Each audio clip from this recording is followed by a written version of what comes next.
TGIF. Hope you all have had a wonderful week. I know you are ready for the weekend to begin. So, welcome to the Just Ask Char advice channel. We will be getting started very soon. So get comfortable, get ready, and relax.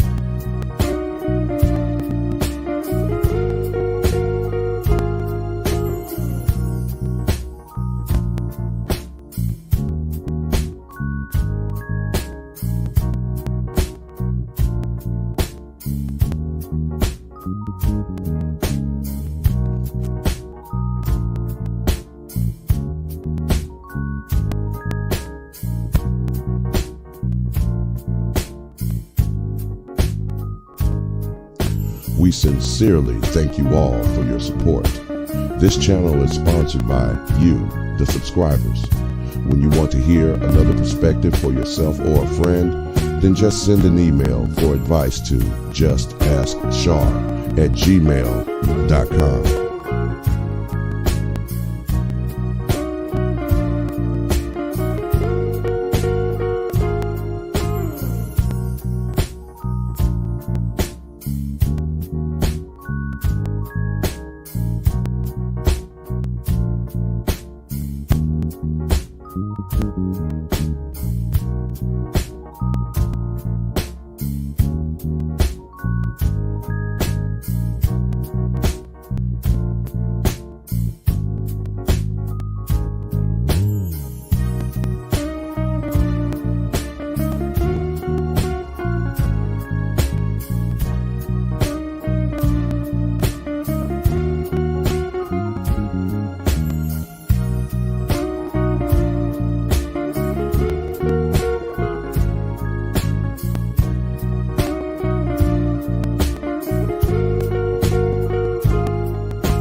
All right, we are ready to get this show started. Be sure to like, share, and subscribe.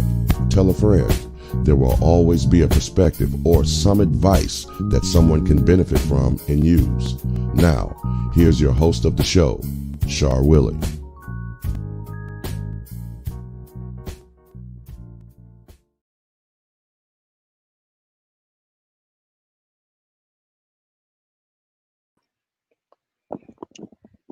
Greetings, TGIF, and all that good stuff. Hope you guys have had a great week. It has been interesting, I must say. The weather is getting warm. People are coming out, and the cases are going up. So, what are you going to do? I know for a lot of people for the holiday, they are going to get together with family, but most of the places have decided not to have large gatherings with the fireworks. So I know some people are fireworks folks. I mean, it's cool for me. I think it's cool. But as far as going out in a big crowd watching it, it kind of, I don't know, lost its luster in my 20s, I think. After that, it's like, I'm staying home, glad to have this day off, have me some smoked meat, some grilled meat. I'm happy. So that's pretty much how it went. But some of you, guys are traditional. Nothing wrong with that. That's what you want to do. But meat costs money, so trying to feed these greedy folk come over. You ain't seen Tyrone and since when? Since the last holiday that you had some meat on the grill. You know he coming. Couldn't come over to check out your car. He couldn't come over to help you paint, help you move, none of that stuff. But he show up when there's some meat going on the grill. Oh, he's there. And got the nerve to ask for some extra sauce. Tell me it's a little dry. Ain't that something? Yeah, and other than that, I would say, just be safe. I'm not even quite sure how people got the amount of fireworks they have because they've been popping off. I would just say where I am in Chicago for shoot since about the 20th of June, maybe a little bit before that. I just gotten used to it, the noise. But I don't know. Maybe they're using stimulus money because not everybody is working. But um, shoot, I'll say find you a tape on search the internet with fireworks and play that bad fella, and there's your fireworks. How about that? That's the cheap route. That's the broke route. We ain't got it, so that's an option.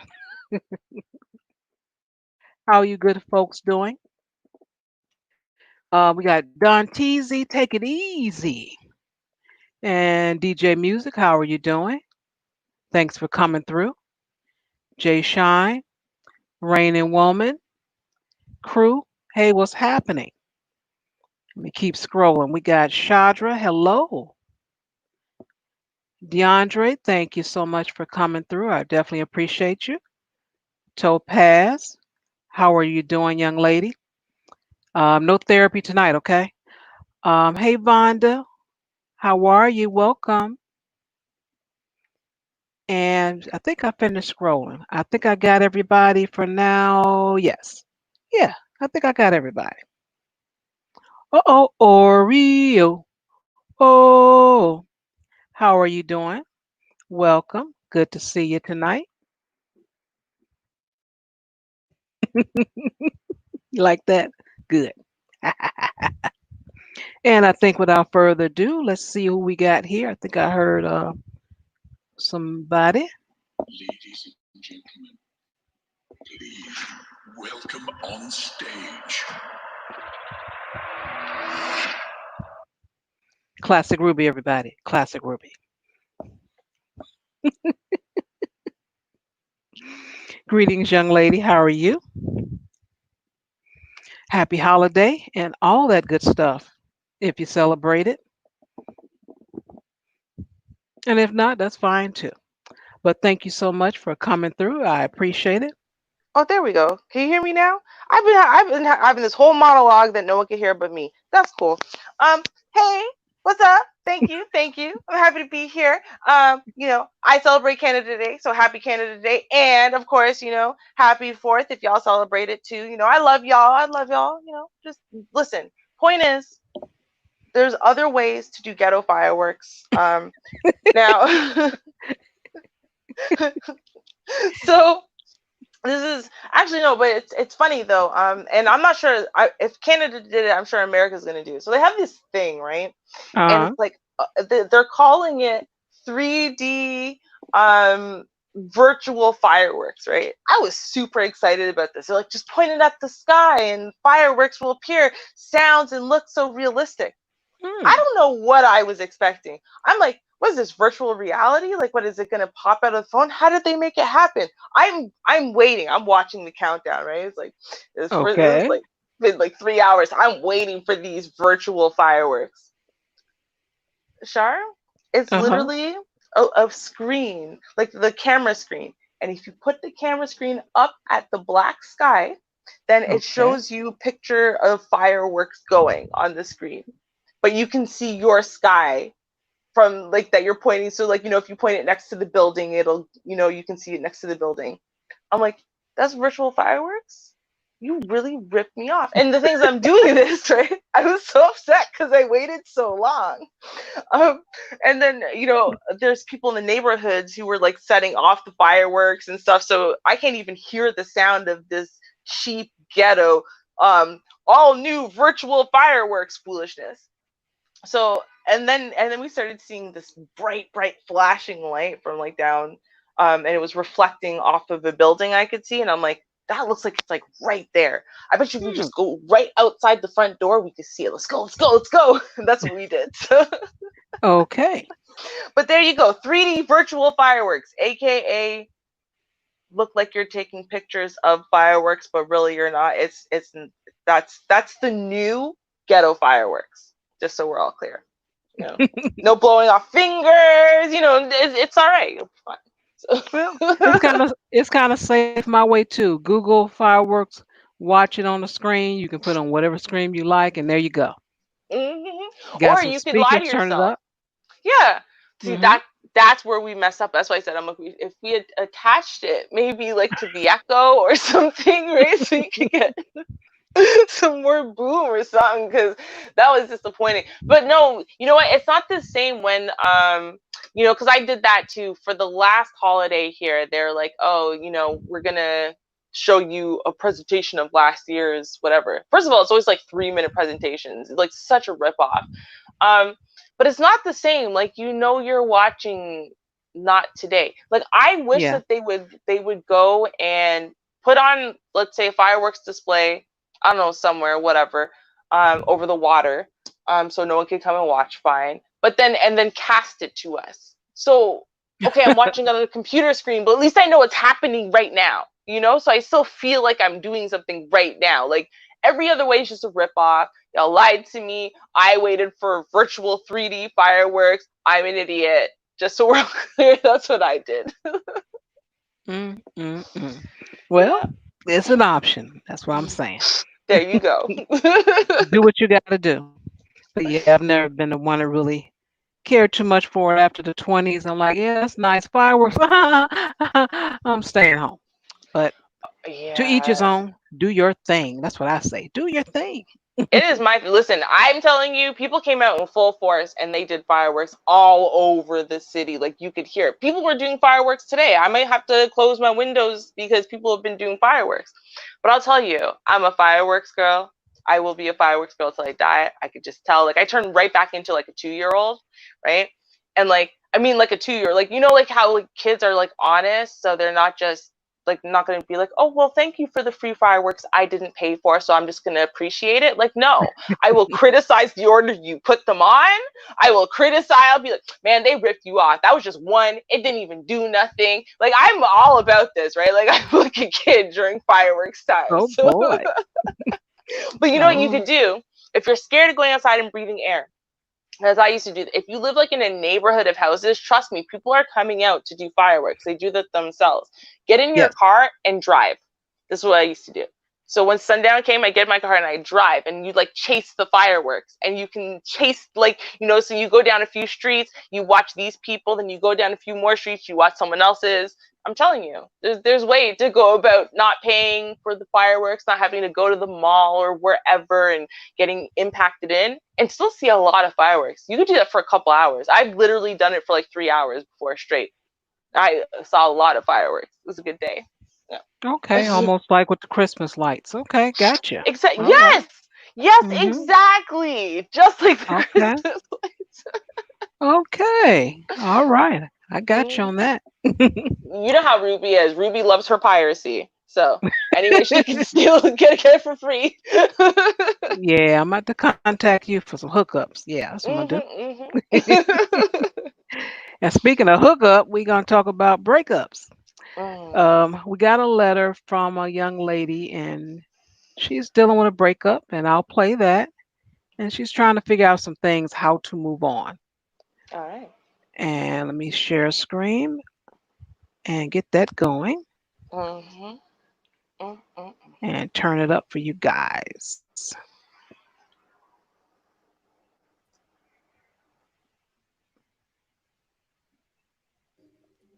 Today I have a letter from a young lady, and she writes, my boyfriend and I just broke up, and I'm feeling absolutely miserable. It's hard for me to just sit here and do nothing. I think of him all the time, and I have all kind of crazy thoughts running through my head.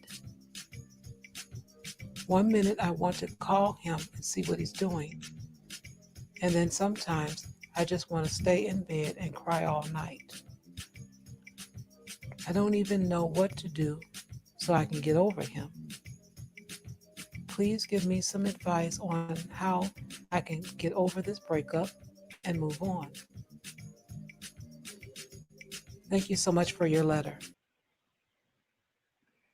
Gee, my earlier letters were so volume were so low. All right.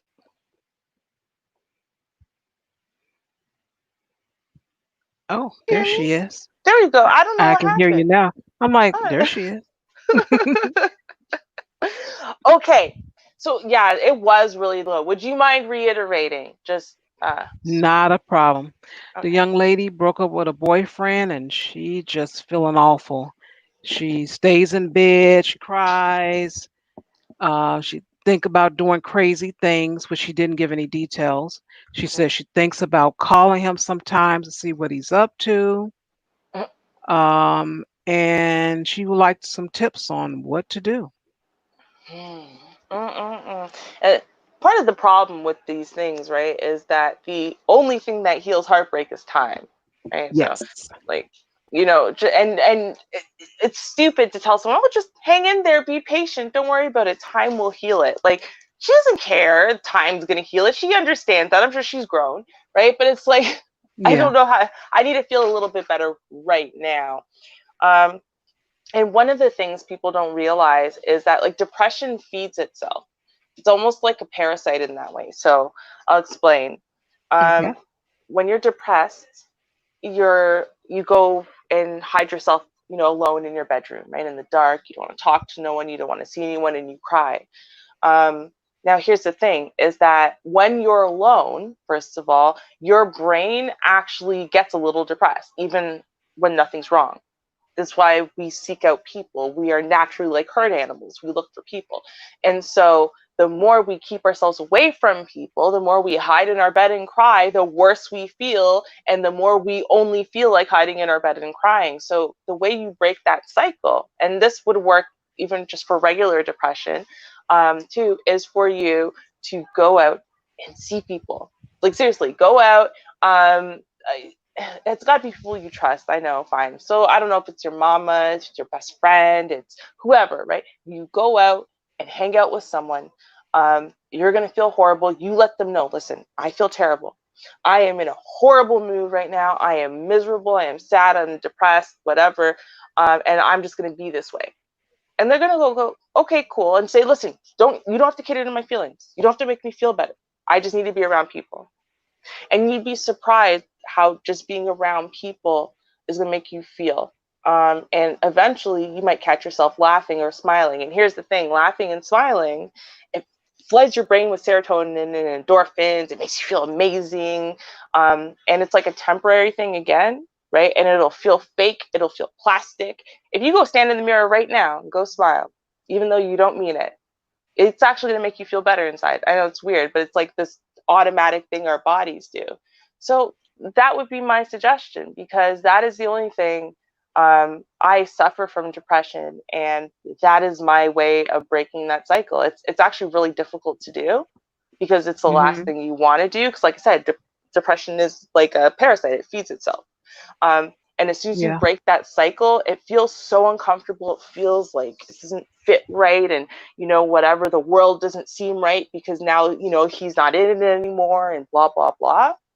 But you'd be surprised. You'll feel a lot better. Just step out, go see some people who love you. I agree. You have to definitely get out the house. And those were some of the things she mentioned, being in bed and being in the house.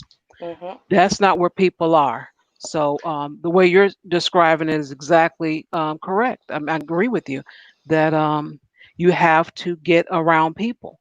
Hmm. That's the world, around Right. people. You work with people, you travel with people, even if it's car, bicycle, skateboard, there's people. And you really have to be around them. Um, Now, certain settings maybe it may not be the best. I don't know. Would I want to be around something loud, parties and stuff? I don't know. But I know I suggested doing things, which again, even if she had to do it alone, like if she had to go to a museum, a library, or just something, because I definitely didn't want her to be in the house. That is just something you don't do when you're depression. And that's, as you say, it feeds itself. That is so true. Hmm. That is so true. And I find too a lot of people that um, have a lot of issues. As soon as they get quiet, oh, that's when them demons come out and Uh-huh. start talking to you. So, a relationship, yeah, you shared whatever you shared with that person. Could have shared a home, you shared your body, and you have memories. And a lot of those memories are not going to go away. A lot Uh-huh. of them are not. However, um, I think it's a good idea to remove the images of that person. If you Uh-huh. have pictures around the house, um, I would suggest to remove those because you're just looking at the memory of you and him, and that's Yeah. isn't how it is anymore. Uh-huh. And that was a couple of things I mentioned to her. Um, Now, as far as where to go, Mm. let me think of some more things. Because I remember just mentioning get out the house. I don't I'm know. I thinking, mean, you think because on one side, right? And here's the thing: you don't want to go somewhere that's gonna again invite you to feed the depression. So, for example, if right, you go out to like some dingy bar where they're playing lots of loud music, then you're gonna go sit inside of this bar, not talking to anyone because it's too loud for you to talk to anyone. right, And drinking, which alcohol is an amazing depressant. And so you're going to be sitting, it's going to make you feel even more alone because you don't know anyone there, you can't interact with anyone there, and you're just going to feel that's not a good place. Like not all places are created equal, right? Like you should make right, some good decisions here. right. hmm. I guess it depends on who you are, right? I mean, Yeah, um your interest. yeah, right. Um, and I've Like known people that like to do things with their guy. mhm, That's all. They can't do anything without it. And I'm thinking of one individual person. She just could not do anything without him. And mm, I just remember growing up looking at that, thinking that wasn't good. right. But that was my opinion about it. I'm looking like everything you do, you got to do with him. I just, and I mean everything. You're dating. You're not even, because I think at the time, I know they end up living together at one time, but it started before then, I think. But Right. everything had to be with the guy. And I don't know. Maybe that I just found it to be too clingy. Mhm. But just think someone who had a relationship that everything you did with that guy, and you've been with that guy for years, years. I'm talking decades, a couple of Mhm. decades. And then now you find yourself single at 40 Mm. and all your experience is with this guy. I mean Wow. everything That you did, every concert, every what else we end up doing a lot, well, this is dance, everything. yeah, every party, yeah, every birthday party, every wedding, every what is the thing when a person has a baby, baby Baby shower, showers. Mhm. um You went to baby showers? Men don't really normally go to baby I showers. know, tell me about it, tell me about it. Okay. Yeah, that's weird. So I mean, so yeah, literally everything: baby shower, weddings, funerals, everything. Mhm. And again, 40 years old, all your experiences is with this one dude in everything that you would do if you were, maybe single. Right. Mm. I mean, that's extra problematic though because there's not anything you can do, like literally in life, that isn't gonna directly remind you of, your ex, right? Even just going to the grocery Yeah, store, there's not a place that you could go to escape the memories and being reminded by the time we drove by that tree and he said this, the time that we were walking on this grass and he said that, right? Like, I mean, that's like, that might have been the only thing was the grocery store. mm, And you only do that what normally once a week. Mhm. So just think that's the only thing that wasn't done with the guy all the time. See, now that though, that see, I have a solution for her. So if that's the only thing the guy didn't go, I would suggest she goes grocery shopping and she does it daily. Um, so she's got to get now because she doesn't have anything else to do, right? Okay, so she's gonna get up Hmm. every single day and she's gonna go to the grocery store. She's gonna see what's on sale. She's gonna see what she feels like making, and she's gonna buy herself single servings. Now, this is gonna cost you a little bit more than buying in bulk. I buy everything in bulk. I'm cheap as hell. But like I said, I'm always looking for a deal. But right now in this case this is important because she can you're kind of reestablishing yourself again a little bit, because part of the problem is when you spend 24/7 with someone like that is you stop having your own individual identity. So you literally don't know who you are without that person there, because you're used to kind of being yourself, and then there's a response that he has, and you guys are a twosome. So your Yeah. A always comes with his B. So your A doesn't make sense anymore without his B. So this is where, okay, well, the grocery store has always been yours. So now you're going to go. And is it going to feel weird the first couple times only buying for one? Absolutely.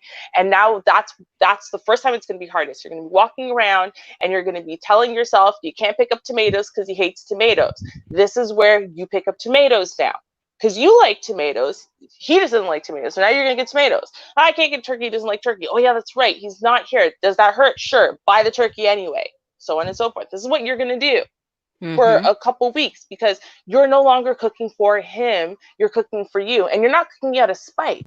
You're going to be cooking to satisfy your own needs and wants and likes. And by you just picking up everything and trying it again, it's Uh-huh. going to give you an individual identity about what you like to eat. That is important, because food is like life. We have to eat like three Well, times a yeah. day, right? So at least you'll have that one identity, and you can build off of the identity of what you like and what you don't like as far as food. That's one place to go, right? Just like when people cut their hair. Well, he's always liked my hair long, so I cut it short, right? And then they learn to Uh-huh. rock the new do, or the clothing changes. These are all things. What you're doing is you're separating yourself from, I used to wear my hair this way and dress this way and eat this way and cook this way and whatever because he liked it, right? And so you're going to Right. cut it off like it's like, like a gangrenous limb. And you're going to relearn those few things, right? And that's going to give you a little bit of strength and a little bit of armor about this new life you're building. Yeah, that is an excellent thing to do. Yeah. That is excellent because I'm really trying to think what else she might have done without him, and I think that was it, just a grocery store. That Yeah. was it. He helped her with the bags in the house, but he didn't go shopping. Hmm. I think they even did that together. Probably. Yeah. Yeah, and yeah, it was kind of tough for her, but I looked at that and I saw that as being very, strange or odd to me. And I'm pretty sure the identity is gone. I mean, is everything you want this? You like this? What we gonna do? We gonna leave Hmm. at this time. We gonna do this. We. Everything. Hmm. Yep. Yep. Wow.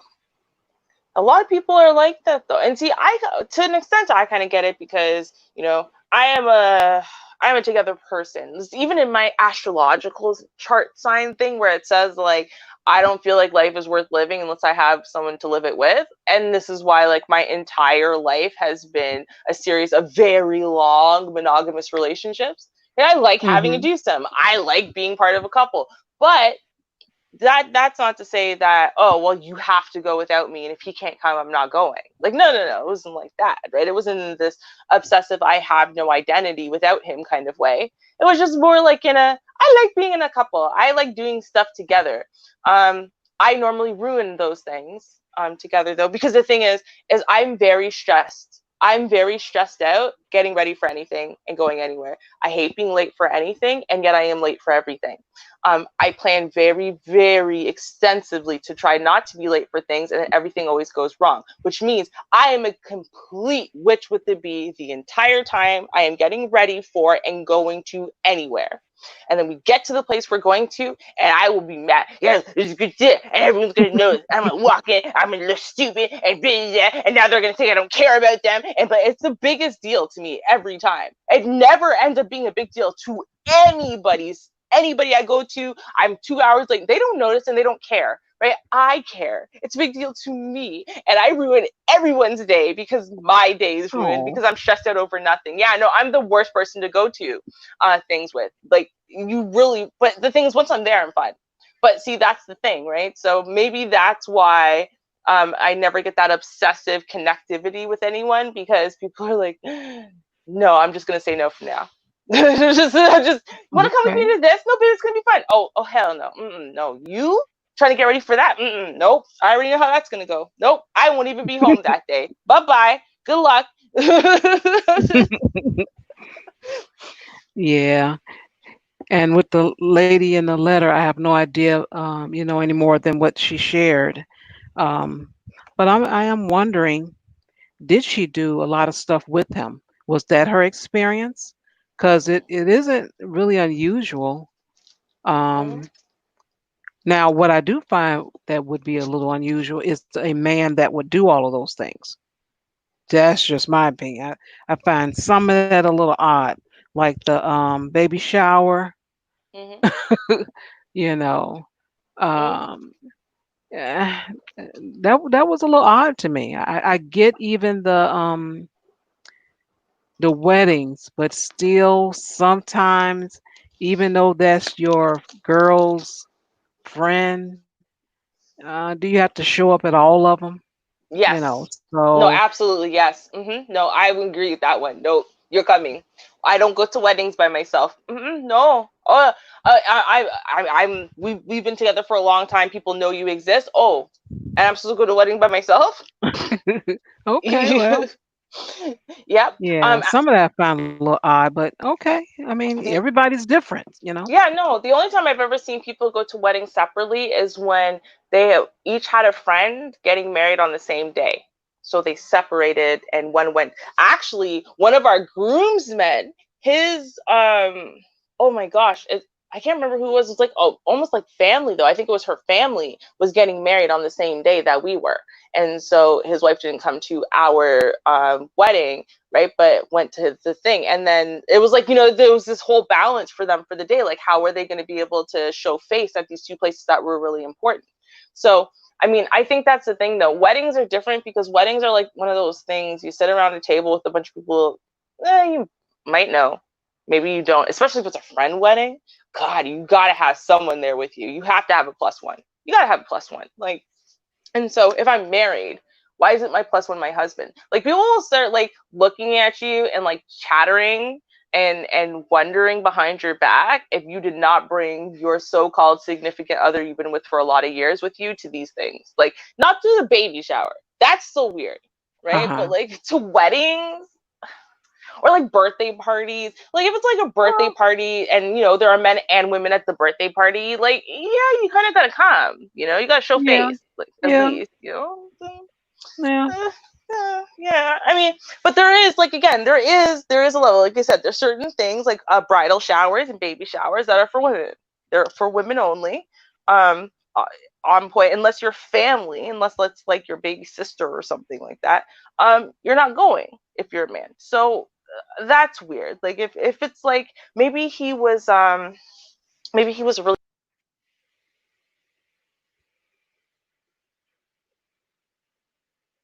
Alrighty. There was an alien that came and kidnapped Ruby, and I don't know what happened. But look who has come to the stage. Hello, it's me, BMP. Hello, how are you? I am doing good, love. How you doing? How's I your am journey? well. Hello, Oh, Miss Regina. How are you? Oh I'm man. I So am doing well. Good evening. good rude, evening. Welcome, rude. welcome. Oh, is Regina here? Yes, she is. There's always Hey, somebody always got BMT. But Regina's here. Like, I love you, BMT. But Regina's here. Hey, right. Regina. You got to coming up stage B. Like what? Why now? When I come through, like Regina upstages life, okay? I'm sorry, but Regina's my favorite person. Like, I'd even do to Shar, like, oh, yeah, hey, Shar, what's up? But Regina's here. Like, this is why, Char, I just sit in the chat these days. Like, I flip her like, oh, we can do something. Let me go out shadow him. Like I'm like, nope. This is why Oh my goodness. DMT, please, please accept this as not. I come through when I can. It's so not sending nothing but love to you. I know, Nothing but I love. know, I know, I know. I always, Okay. whenever I see Char, I always, and Char sees it. She always sees me drop her a link, so she can always come up. So now everybody, why don't you put Char on your panel? I'm like, no. Yeah. 90 seconds after I see Char, I will open it up. Now, what's crazy about it now, and I'm the first content creator in our space to do it. I have successfully been able to put 10 people on a StreamYard panel today. oh, Shout out to nice. me. Shout out to Oh, me. Shout out to all me. right. Yep. So now we all can be on the same panel for all our favorite content creators all at the same time. Oh, Oh, So, nice. wonderful. Right? Oh, Wonderful. yep. So awesome. I definitely want us to try that some day with all the people that we love, like have a panels giving day. Uh, but I definitely, oh, I'm gonna have to have you ladies on for the Patreon. Ruby already tested that out, so I'm definitely gonna have Char on the Patreon and Miss Regina on the Patreon. Y'all Oh ladies, my. that's gonna Oh, happen. Patreon, we can act up more. Ruby can tell you, Patreon, we can act up a little bit more. We oh, already tested the vote. We they act. definitely did. There was, Oh boy. yep. oh my Okay. Well, you goodness. can email me, JustAskChar@gmail.com, I and got I'll send information to Miss Regina, and we'll Boy, I you. don't know if I want to see Regina uncensored. That's the beauty of Patreon. Like Regina don't gotta hold back for these fools. Like she can say, "Oh, there's some things I want to say off my chest. Let me take off my sandals, but I got some things I want to get off." I think sometimes we have to have that. Like, and on the topic, I had that. Like for me as a guy, and I could tell you, like when me and my spouse had our separation. Yes, I know. Sometimes spouses Mhm. have separation period. Now, okay. Mhm. Now, Mhm. see, so let's have the adult talk. I feel like on Shar's panel we have the adult talks. So Yeah. that happens. However, we had a mutual agreement. If we have something going on with our children, this is where people mess up at. Just because y'all not in the bedroom together doesn't mean y'all don't need to be co-parenting together. Come So on now. You better whenever see it. exactly. Amen. So whenever if she has to go to a school meeting, I need to find some way to be the school meeting. And I'll also tell her, listen, you know, I'll be there. But I Mm. understand by me not being there for where the part of the obligation that me as a man I'm supposed to be there, that leaves open vulnerability for my children. And also, I can't get mad. I gotta slap some of our brothers on the back. Me too. You can't get mad when you see another man stepping up, doing what you're supposed to be doing in the house because That's right. you're supposed to be there. And I know because even when I remember one time she called me. She said, "Joe, we were in a bad day. We were having our bad day." She's like, "Joe, I can't get this lawnmower started. I can't. I don't know what to do." And she started trying to cut her own grass. And I said, "Okay." I came out there and I cut the grass for her. You know, because Okay. I didn't want to feel no type of way. And I'm not always the best, but sometimes I'm like, "Man, cut your own damn grass." And she's like, "Okay, Mm. then help me do that." I said, "I'll get you a push lawnmower." and you can go push your own dam and cut your own grass. And she did it. But now some days, if I knew the grass was getting too high, I would come out there and take care of it for her, you know. So that way, but the thing about it is I understood that if there are certain said codes Uh-huh. that even if I don't have that said sexual access to you, there's different levels to access to each other that we should be allowed if we're not together. I feel like, and I'm speaking for me as a man, certain times we get a little bit upset if I hear Shar has another man over for dinner. No, no, no, no, no. I'm not in that space anymore of that intimacy. So my only Mhm. obligation should be toward if we have said children or certain things as adults we built together. Like I need help.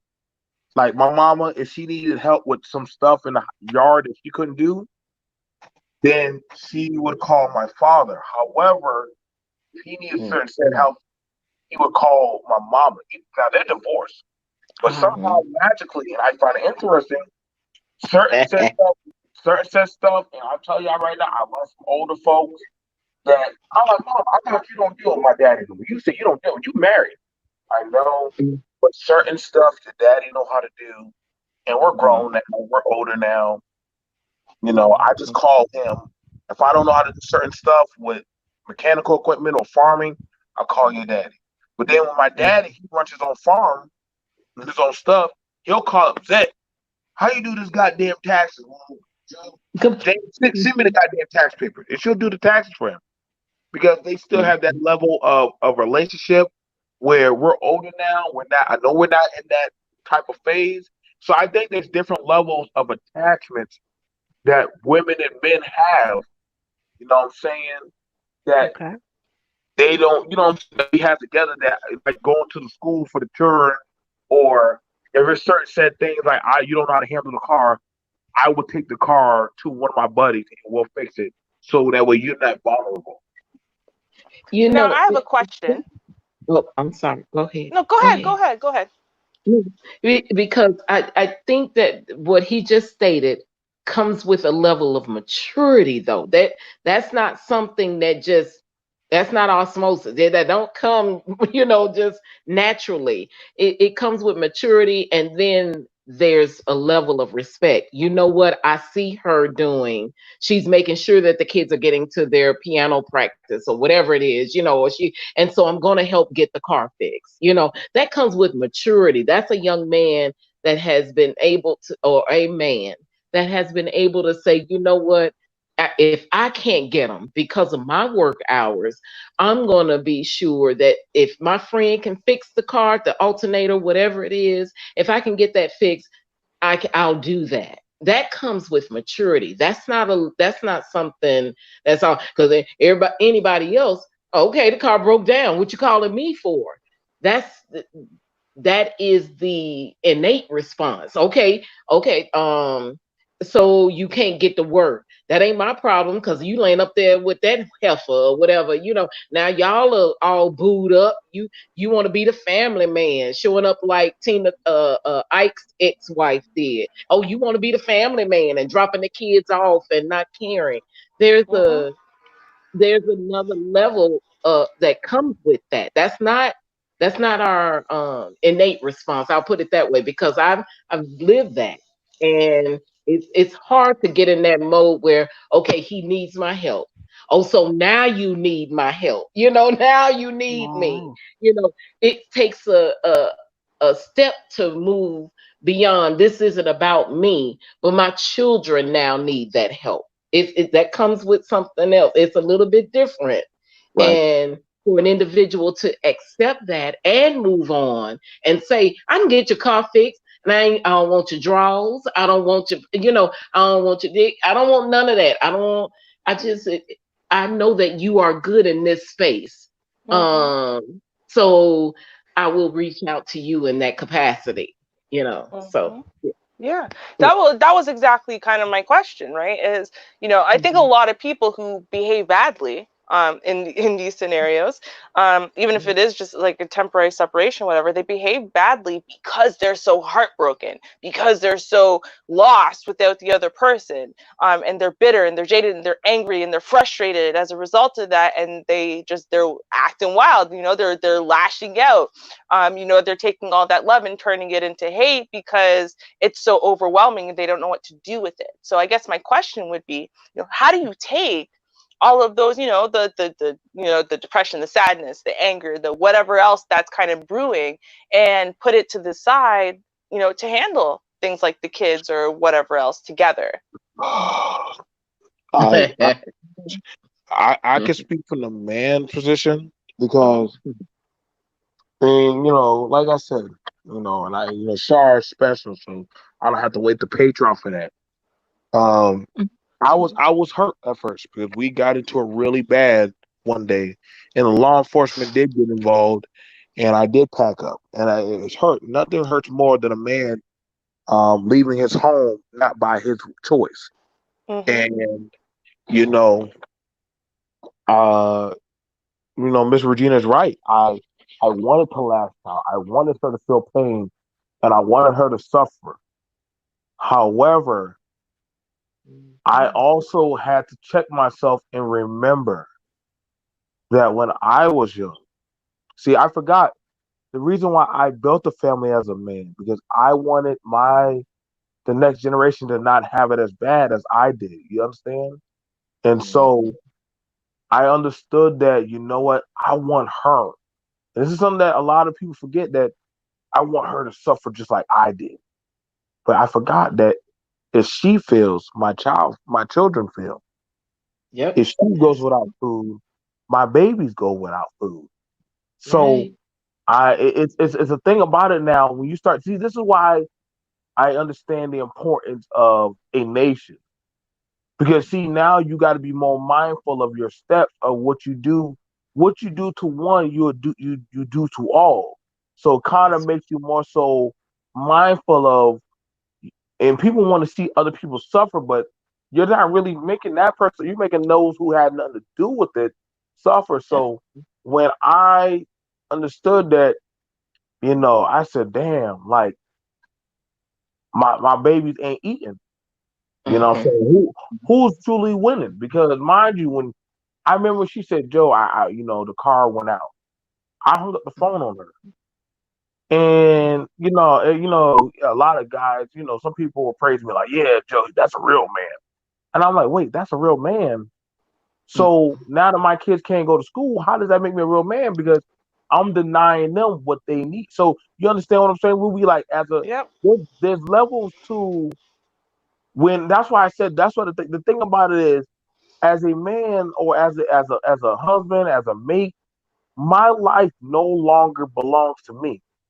The woman that I said that I swore I would protect, my embodiment of providing extended past her, Miss Regina. If I promise her that, listen, I got you and anything else we make, then that child, literally, regardless of how I may feel about her, she said, BMT, listen, I don't get what me and you got going on. That baby needs school clothes That's and right. stuff before school starts. Don't play this Lunch. bullshit now. Yeah. So I need to, and this is why a lot of men. Let me tell you why a lot of men get petty. The position that I, as a man, am supposed to be doing, you got some other man having to doggone monitor you and chastise you into something that said nature you should be doing. So now you feel a certain type of way and you lash out and you take it on that woman. Did you know how some people, how your mom always say, why are you telling other people my business? That's how a man feel. When you tell another a government or a white man to make me do what I'm supposed to do, I'm taking it out on you. So that's from the man perspective. You know what I'm saying? But of Right. course, I know I'll be a simp today for y'all ladies. I'll be a simp for y'all ladies today. Only for Oh, no, Star, I will be a simp. no, you be yourself always. And respect to you, as a young man, because it is difficult because my ex took the, um took the role as when I left because I didn't ask him to leave. I left, Mhm. and for him to accept that fact, you just gonna up and leave? Yeah, you can't provide. If I gotta do this by myself, I might as well do this by myself. And so, and that was hard for him to accept. I'll put it that way, from what I understand. And then his input on the children's life and what was going on, and you just trying to move on, and now I got to give you money so you can be with another man. It wasn't about that. I just knew I had to take on what you were not providing. I knew I had to step up. I knew my children deserved better. And I knew I needed to go on. And that didn't have anything to do with moving on with somebody else and somebody else having control over the kids and blah, blah. It was none of that. It was, I know my babies deserve a little bit more. No, they deserve a lot more than what was going on. And then when you're in a position where you're not working and you're not providing, so there's a level of anger that's coming out. So now you're the loud, the rude, the rude, and the yapping, and the what I call biting. Yeah, and it's over nothing. You didn't fold the shirts right today. I just left work, came home, cooked dinner, got the kids ready, doing their homework, and you're going to talk to me about folding the shirt. Okay, so now I'm recalculating. This ain't where I need to be, and I know this is what it's not what's supposed to be. So I was making decisions outside of our household. I felt I had to at that time. So I get it when men retaliate in certain way. I get it. But if I'm always the target, that doesn't help. And so that goes back to the very beginning of where the what this conversation started, how to move on, after, you move. I had to move on. I needed for my children to see something different.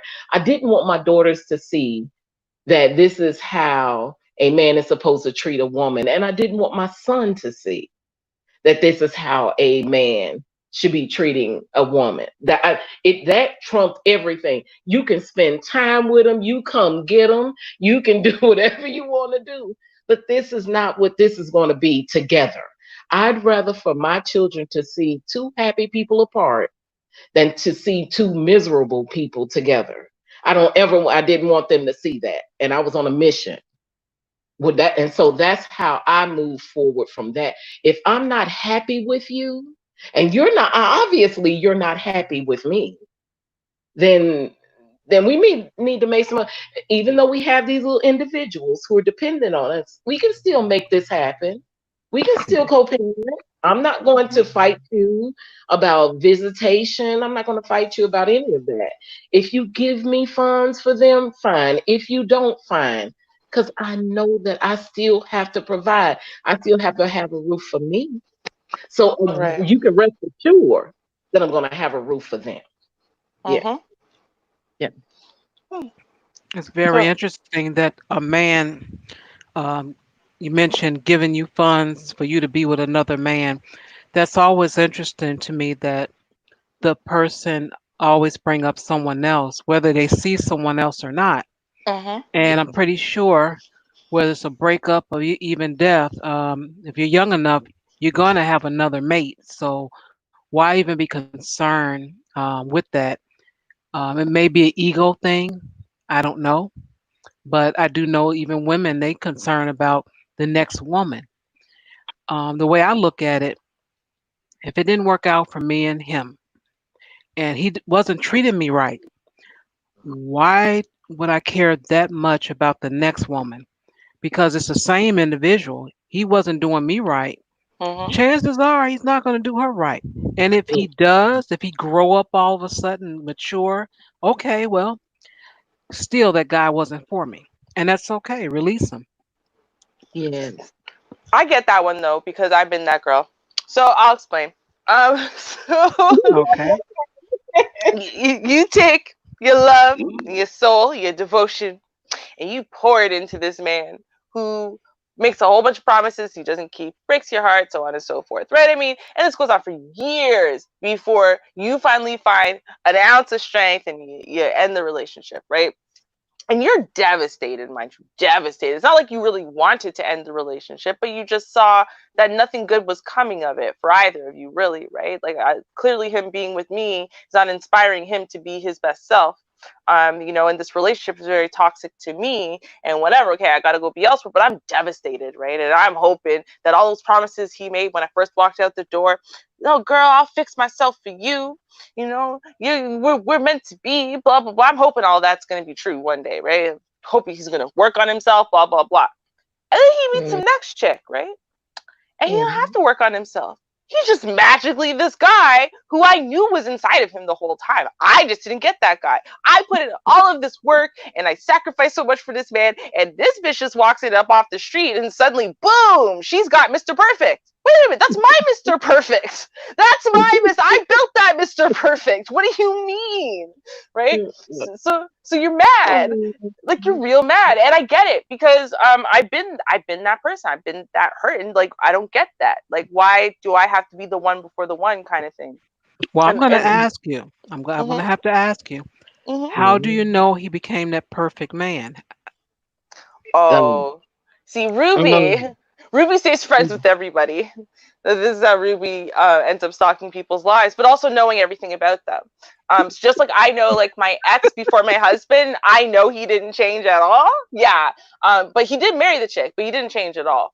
So he's still a glorious whore, right? I know that the guy before him did change. He just, like, he stopped being a cheater. He stopped being a liar. He's like, I really want to make this one work. I don't know. There's something about her, blah, blah, blah. Like, the way he was telling me is like, and this is the thing, because I've always been the kind of person, even in my relationships, where when there's an issue, I can remove myself from being your girlfriend. And now I'm like your friend/psychologist, right? And so people get used to that dynamic, which means they'll do it with me. Now I'm not just your ex, right? I'm your friend/psychologist. So you still tell me things. So I know you changed. Not for me, but you managed to change. And it took adulthood. It took more maturing after that to recognize that basically, and this wasn't on purpose. I wasn't trying to hold him into not being his best self. I wasn't trying to hold him into, being a mama's boy and enabling shitness and enable, dysfunction. I wasn't trying to do that. But in essence, my presence in his life, that's all it was doing. So that means he could never have gotten to the place he wanted to get to. It's not because he didn't want to. It's not because he didn't love me that much or whatever. It's just I wasn't the right fit. I didn't inspire that in him. And likewise, he didn't inspire certain traits in me that he actually needed from me. So, we weren't a good fit. It wasn't a personal thing. And this is where, I talk a lot about this internal woman, internal man relationship dynamic that you have, right? And if my internal woman doesn't inspire his internal man to reach for the stars, basically, I can't force that to happen, but neither can he. If my internal woman is always kind of dragging him down, even though that's not what I'm trying to do on the surface, right? I can't force that to stop. Right. And that's where you need to recognize, like, yo, we're not good for each other. And yeah, we love each other to death. Yeah, we have so many experiences. Yeah, we're very valuable to each other. But right. And it's like coming to that but and understanding it's no one's fault and it's not on purpose, but this is not the right fit. Yeah, it's not the right fit. The magic isn't, well, the magic is there, but I don't know where the rabbit is. Don't nobody know. Because it's hard to acknowledge, that, what, I like being around you. I like this part, but this part of us, it's hard accepting that. And, that's when I talk about the demise of especially Black relationships. One is communication. When we realize that our needs are not that, but the other thing, we don't communicate our needs. But the other thing is too, can we just own up that, what, this just doesn't work for us. It's okay. And it's okay to say something don't work. If the refrigerator doesn't work, it doesn't work. If the stove doesn't work, you are not doing the capacity that you're supposed to. You're supposed to be keeping all this shit in here cool, and you're not doing it. It's Mhm. okay. It's Right. okay to say that. It's okay Mhm. to say your job was this, and then communicating that and saying, you know what, okay, I may not be working right now. So what can I do? What am I doing wrong? That communication part, it kills us, especially us, every Right. time. It's all in the fallout. Well, you didn't do this and you didn't do that. It's in the fallout. It's not in the during the courtship phase. And okay, I didn't like that. I didn't, that didn't go well. Let's talk about this. Or Mhm. our 1 year, our annual check-ins, because that's what I used to try to do with my ex. Okay, it's been another year. What we Right. doing? What's going on? The annual check-ins. It's been a Mhm. year to this day, and what am I not doing that I wasn't doing, or what do I need to do? Right. You know, it's okay to do those check-ins with each other. Mhm. That's I think wonderful. you know what I think it is. I think it's part of the kind of brainwashing into dysfunction thing that we've all got going on here in this Western world when you're descendants of slavery. In that we have this belief system that other cultures here in the Western world definitely don't have, where we believe that our individual differences are kind of almost irrelevant, right? Like, this is what men need, this is what women need, right? If you're trying hard enough, then it'll all work. Like, no, that's not, like, basically, like, you could just pick anyone off the street and be like, that's my husband, that's my wife, and that's it. You guys can make that work. You could fall in love, you could be faithful, you could be loyal, you could be happy, you could reach for the stars, you could become millionaires together. Boom. Right? So therefore, if it's not working, it's because you're not doing your job, you're not trying hard enough, you're not working hard enough, right? Because we're all interchangeable, right? You could just change one out and you're just basically all, we're all the same person. And that is part of that dysfunctional brainwashing that we've got going on here, where we're not understanding how valuable and important our individual differences really are. And that's what So dating is all true. about, right? Dating is Yes, about, yes. it's not supposed to be about a bunch of craziness we've made it about. It's supposed to be about, hey, you get Mhm. together, boom. Is it working or not? Is there Mhm. that special thing or not? If it's not, move on. That's it, Mhm. right? You That, gotta be a little more like Shar, who's like, yeah, nah, no, yeah, like no. Shar. Like, that's not going to work. I Yeah. asked you last week. You don't want to do it. You're not doing it. You said you don't like this, but you do, and you don't want to do this, and you okay. See ya. Mm, right, right. Yeah. You catch a little bit more that I don't give a Beep. right. And it's amazing because that's something. It's funny you should say that, Ruby, because that's what I used to tell my daughter, the kids when they were growing up about what dating is. I had my daughter to come home fifth grade on the bus, and because of the health background, sexual health background that I had, she came home and she was like, yeah, my friend said that you kiss on the first date, and I'm like, no, no, sweetie, you be lucky to shake your hand on the first date. No, you have sex. No, I'm sorry, you have sex, and that's why I said you be Whoa. lucky to get a kiss. Yeah, yeah. And so this is fifth grade. And so that conversation had to be had early about what dating really is. I'm like, you need to see what that person look like and how they respond at the movie theater, at the zoo or whatever. I will never forget one gentleman that I dated. He said everybody ain't meant to go outside. And that made it Mm, didn't make sense when he said it, but I thought about that, and it's very true. Everybody is not meant to go outside. Most people, there are some people, I'll just put it that way, who have that personality that doesn't mix well with the public atmosphere. And I'm not finna preach to y'all, but I know what I've encountered. And there's some people You know what? You look at them like, Hmm. they let Oh, you outside. Okay. All right.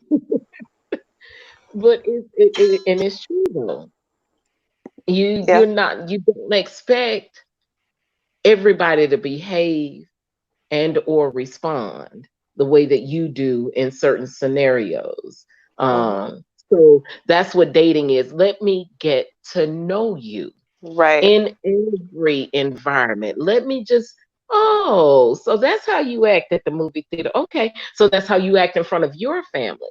Also, now that's how you act in front of my family. Right. Okay. Yeah. Right. That's what dating is about. That's Hmm. what I would try to teach the kids. Right.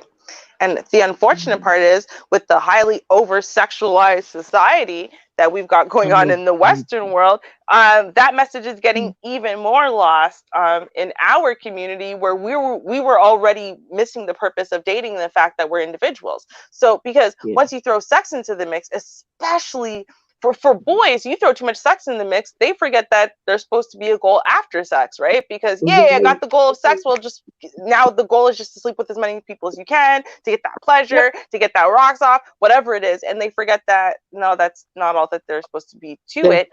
there's A, a little bit more. Yeah, there's a little right, bit more. right, and B, they never learn what it is to have like deeply connected sex with someone, which is actually way better.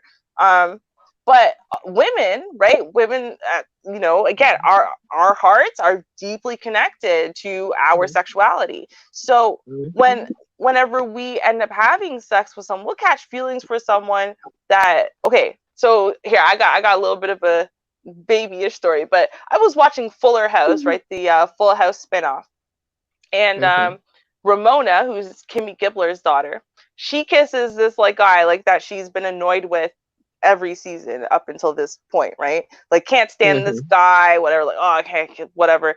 And then she's like, I want to get my first kiss out of the way so that way I'm not all nervous about it.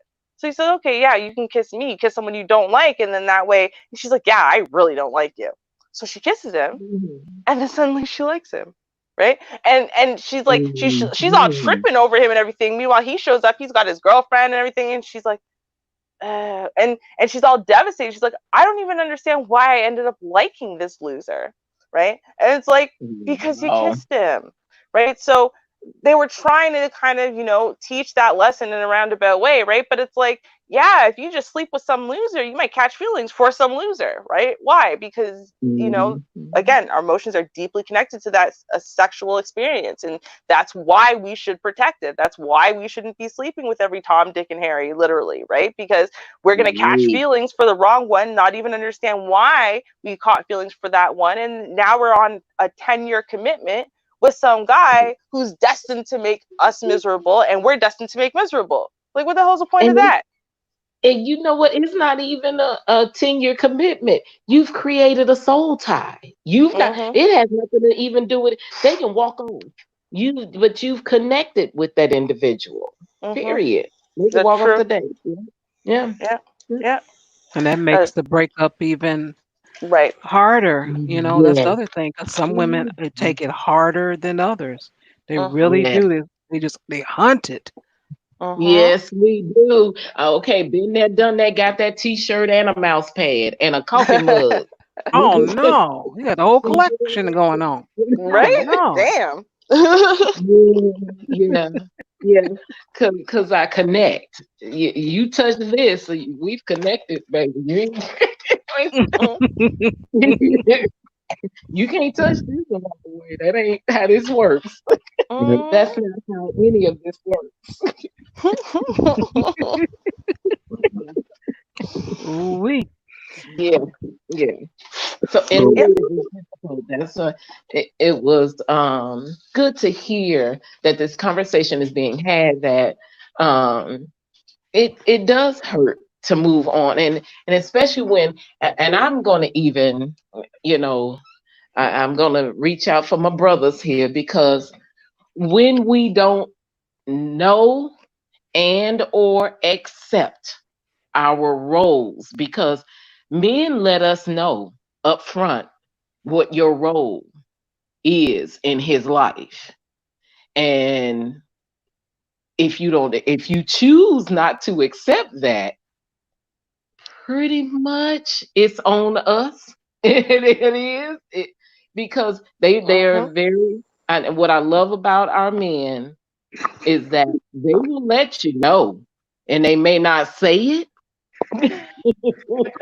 They may not be verbal about it, but they Uh-huh. let you know their role, your role in Mhm. their life. True. And even when they say it, sometimes we take it, oh, he just tripping, he don't know, and we run with it. That's us a lot of time, majority of the time. And then we end up in, as Char said, the hurt places, the place where we can't accept, oh my God, this is over. Did it really? This is over. We went to baby showers together. We went to this together. We went to, we did all this together. Right. And now it's nothing. Uh, No, I'm almost more than certain he let this woman know, and I'm not trying to commit. Yeah, I'll go with you because that's some that they make some good sandwiches at these. Mm-mm. Going We for the sandwich. yeah, he going for the sandwich. He going at the wedding reception. They got some good. That chicken may be a little bit moister this time. It may have a few more string beans than the last wedding had. The reception. So I'm just saying, it's other reasons why. Yeah. I Hmm. wanna I wanna say this. I guess I'll be representing the brothers tonight. Is for a lot of ladies, since Miss Regina gave y'all a good feel of the men. A man, you'll know a man actually is interested in you when he sits down and asks you, "What's your 5 year goal? What do you see yourself doing?" You see, when a man starts asking you, "What's your charted path?" He's giving you a set interview. He's giving you a set interview on, are we compatible? See, how like ladies, look for certain things, how a man wears clothes or how he acts. See, women have certain ways how they do an interview for a man off of the certain type of stuff that they're watching. Men, as Miss Regina was saying, are on a direct. If a man really does like you, or actually does consider you, he wants to know your said dreams, goals. What makes this woman I'm checking out tick? Because if he really wants to know, he wants to know what's in your mind. Because that way, if he has it, because men need goals, they need ambition. Me knowing that I am the reason why I helped you get to your success, that spurs a man to want to do more. Shit, if goddamn, Ruby, I know you're going to school. I want to surprise you, babe.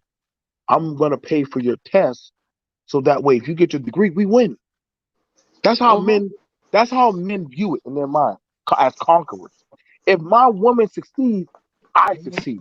See, the problem that we've been seeing in relationships these days, people don't invest in each other like they're supposed to. A child is an investment. Me putting my money down on us getting a house is an investment. And when you're talking, see, when y'all hear a lot of the men in the manosphere speak, they're talking about lost investments that they can't get no refund back on. Because they didn't ask they didn't ask the qualifier if they qualified for the said position. They didn't Mhm. go through trial by fire. See, I was there sitting on the phone overseas while she was asking me questions. I was quizzing her about getting her CNA license or her other stuff, and I would remind. See, a man really cares when he's asking you, Regina, hey babe, you're supposed to be studying. I know. Listen, I know I want to get some ass tonight, but you're supposed to be studying for that medical test. Okay. That's So she's right. looking at you crazy because she's putting back on her clothes, but you see that I need you to succeed. We're gonna always have time for that bedroom bump, but you got an exam coming up in 2 days. So I'm gonna make Mhm. sure I keep the kids out of your hair. I'm gonna make sure you have what you need, your gas, your clothes are done, anything to see you win. Now the problem is that it hurts when I know that everything I put into Char, we don't have that anymore. You ever feel like whenever doesn't it hurt more when you feel like if you took a $2 gamble, it don't hurt.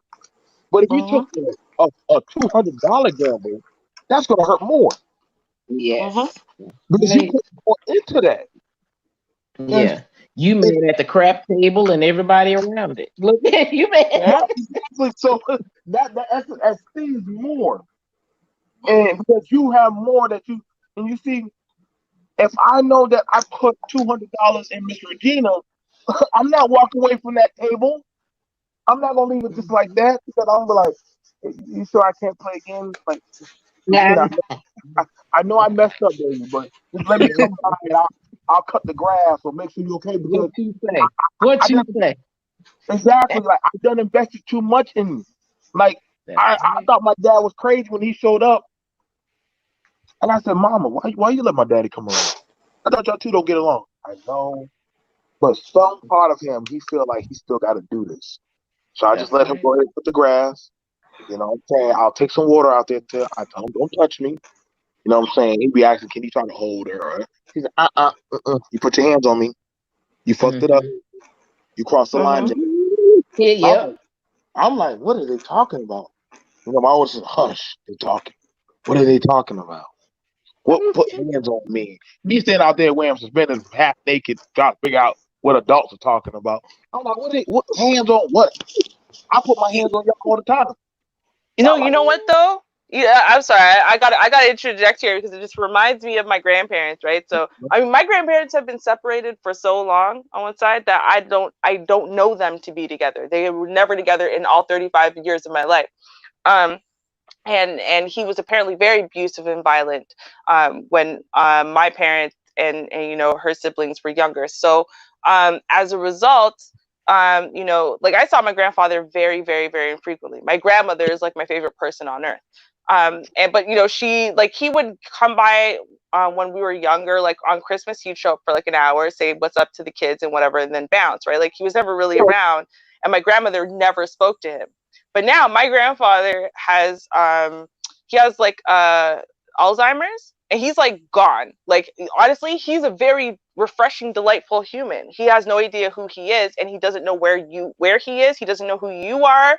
Like I mean, you could tell him where he is, and 5 minutes later, he's like a guppy. He resets, That's right? And not he'll nice. ask you, That's not yeah. nice. That's not nice. No, I'm being serious. Like it's like legit. He asked me.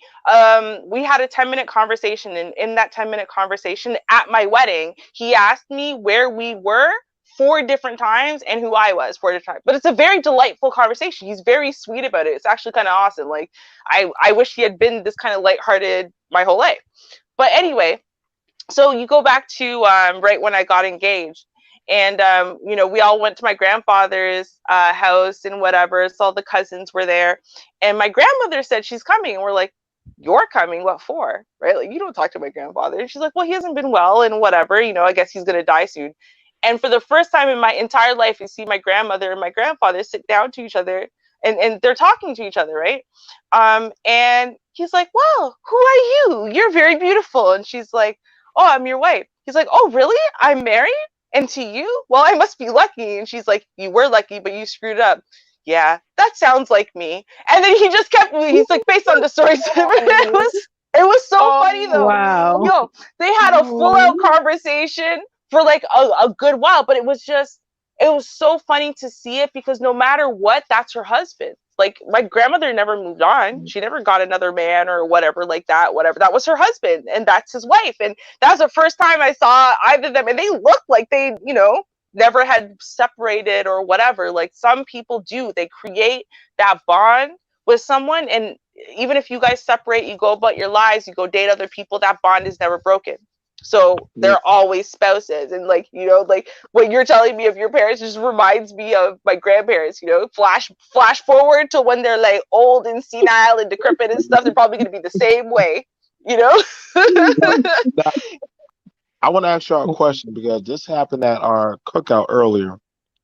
That we had a family cookout, and the old folks, they sitting down, and how y'all women like sitting around the older women, and Stop. some people showed up. Now some people showed up, And, naturally, I'm staring at the great great grandbabies and the people in my age. Like, I'm like, damn, these people look like us. Like, who the hell? I ain't never seen these niggas before. Like, who they are?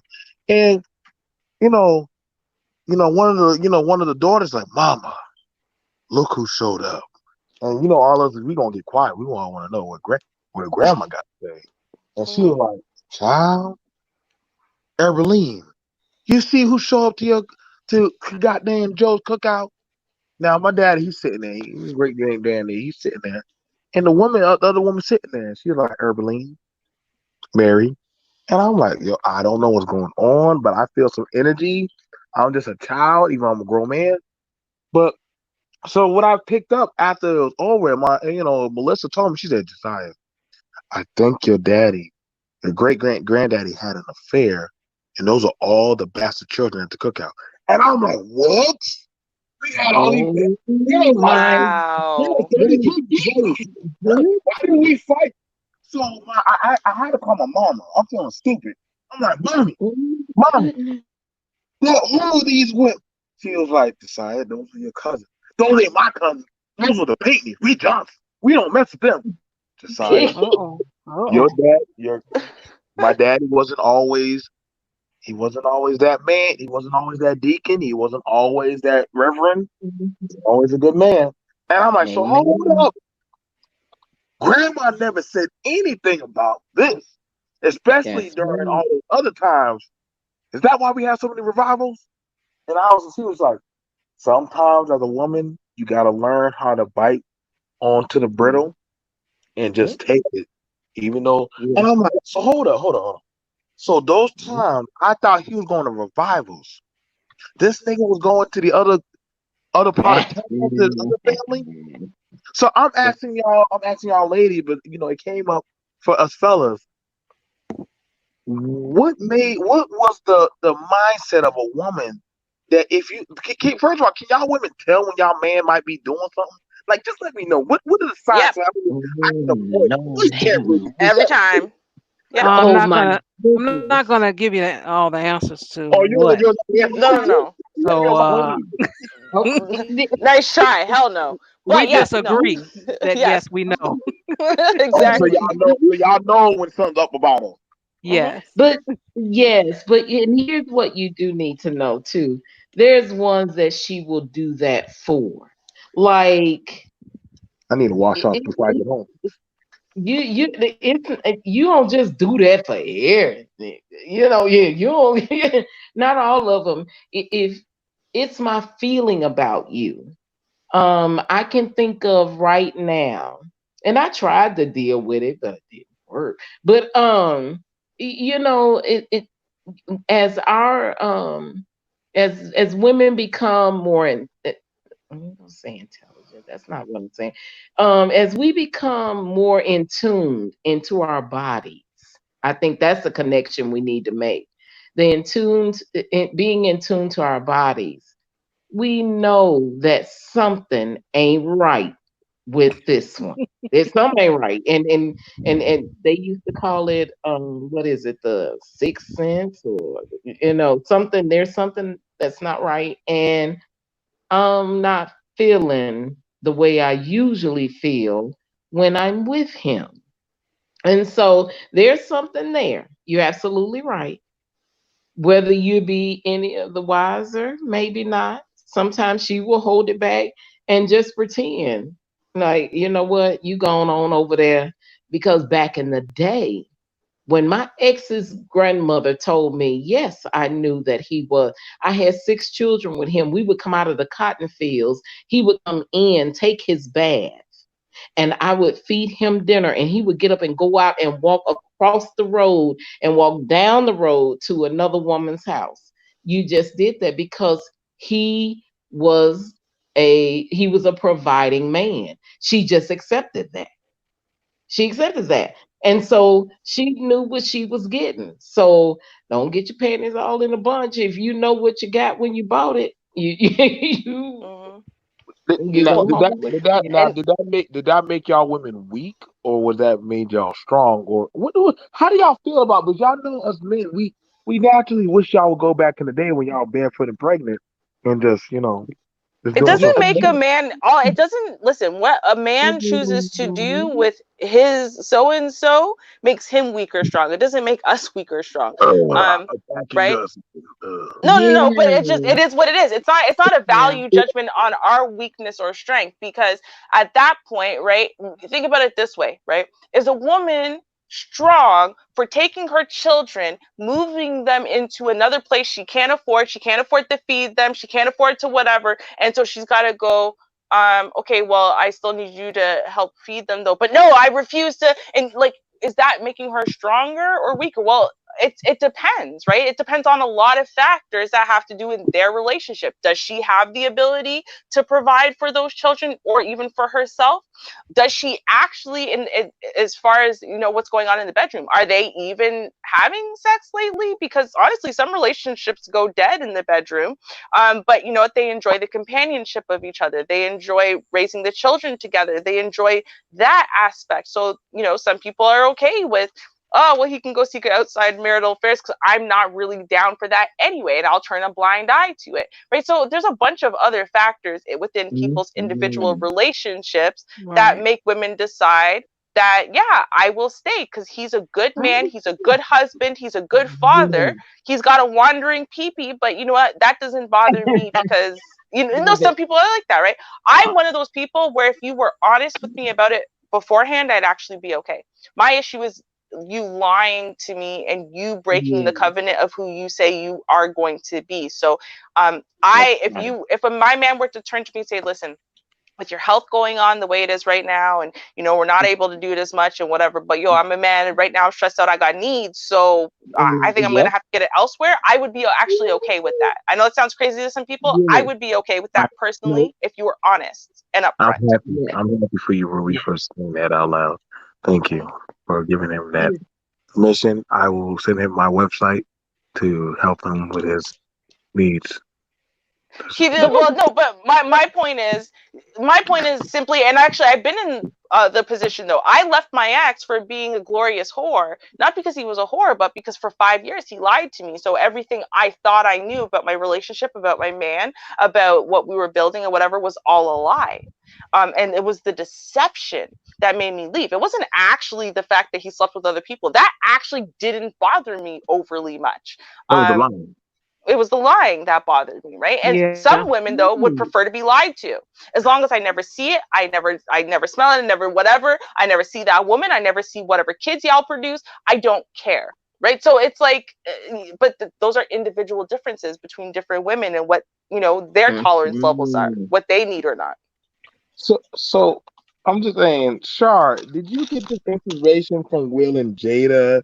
Because Jada came out and Will is like, oh well, I'm fine with you stepping out. You know what? Hey, we're still together. But I to this day, I wish I could be a fly on Will and Jada's bedroom wall and just No, know you don't. You who was get in them. that bedroom. I just Well, want to be I'll there. answer the question and then we'll Yep. go back to the original um, Topic. topic and or we'll end the stream. But I will say that it is a choice. Okay. Everyone has a choice. I'll share with you like Ruby. I dated this guy and I make it clear when I start dating the guy, if it's an open relationship, what we gonna do? Just let me know. What is it that you want? He Right. was dishonest.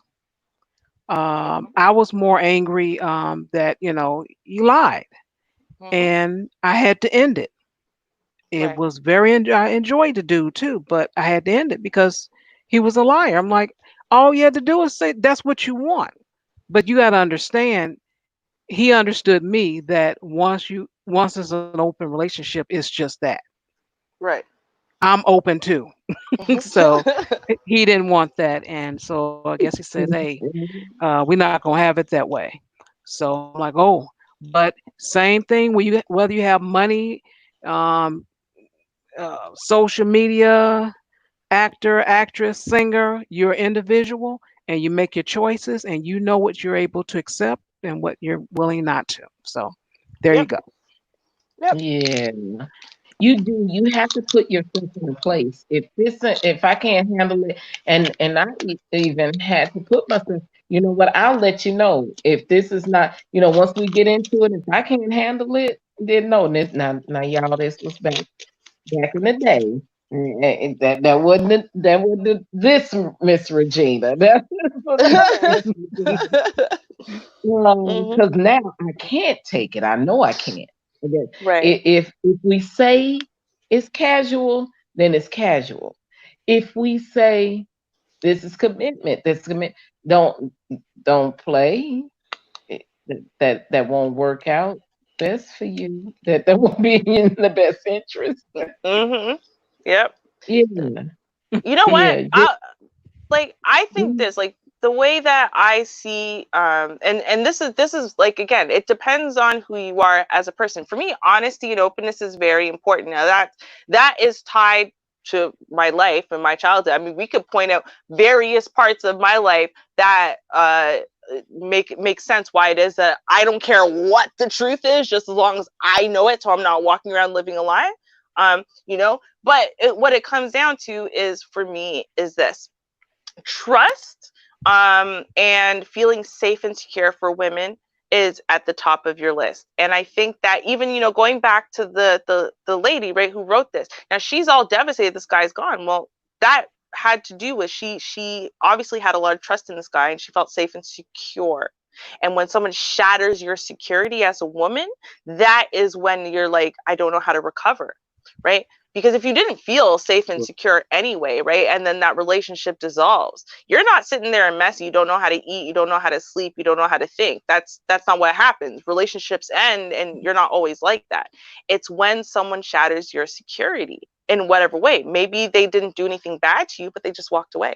But you thought they weren't going to walk away. You thought everything was fine. You thought you were good. And so now, what is a good relationship? You don't even know, right? Because the good relationship and the good man just walked away. And then you thought you were being good.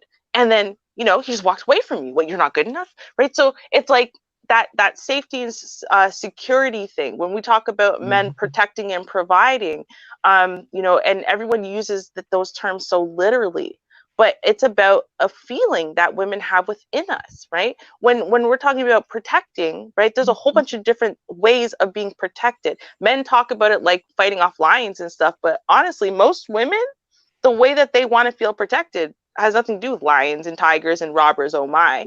right, And and exactly, just like the providing, right? I'm going to say the majority of women are not sitting there, and I don't care what everyone says these days, are not sitting there and saying, well, if he's not providing me, $70,000, $100,000, it's all about the bank, and that's provision, and they'll be secure and happy, and feel at peace with a bank account, and that's it.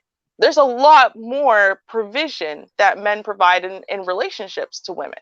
And so, those are those things that we're looking for. And those are those things that as a man you can rock and you can screw over. And, maybe men don't realize that that's what you actually did. You thought, well, I'm bringing in $120,000 a year, and I'm doing this and I'm doing that. And that's protecting and providing. So I don't see what the problem is. Why is she mad? Why is she walking away? Why is she leaving me? Not understanding that with her, she already told you what the covenant you made with her is, and it wasn't $120,000 a year. That's not what she asked you. And you said you're going to give her whatever this thing is, and you decided to take that away. Maybe, again, it was monogamy. Maybe it was honesty. Maybe it was time. Just spending time with her. Maybe it was reassurances. I don't know, whatever it is, right? Women need certain things from her man in order for her to feel, complete and as one, let's say. and that is so true, Ruby. And not only that, for not only for that, that has to do with our men too. They Mm-hmm. they it happens for them too. Like you said that you was gonna do this, whatever that may have been, and if that has to change, let's talk about that. I think Mm-hmm. like I said, I go back to the conversations need to be had. Like, baby, when we first got together, yes, it was on and popping. We was doing this and we was that and we was freaking on the, on the patio and all that. But now we have the kids and that's not happening no more. I need to know. We need to find something else that can bring that back. I need something back. Communication. I really Yep. think if we were to be honest, and I think that was brought up in the very first conversation with DMT about being honest about what we say and how we say it. Look, okay, so if eating, if oral, if whatever that case may be, if that's important to you, verbalize that. Yeah. Don't let that be something that's hidden.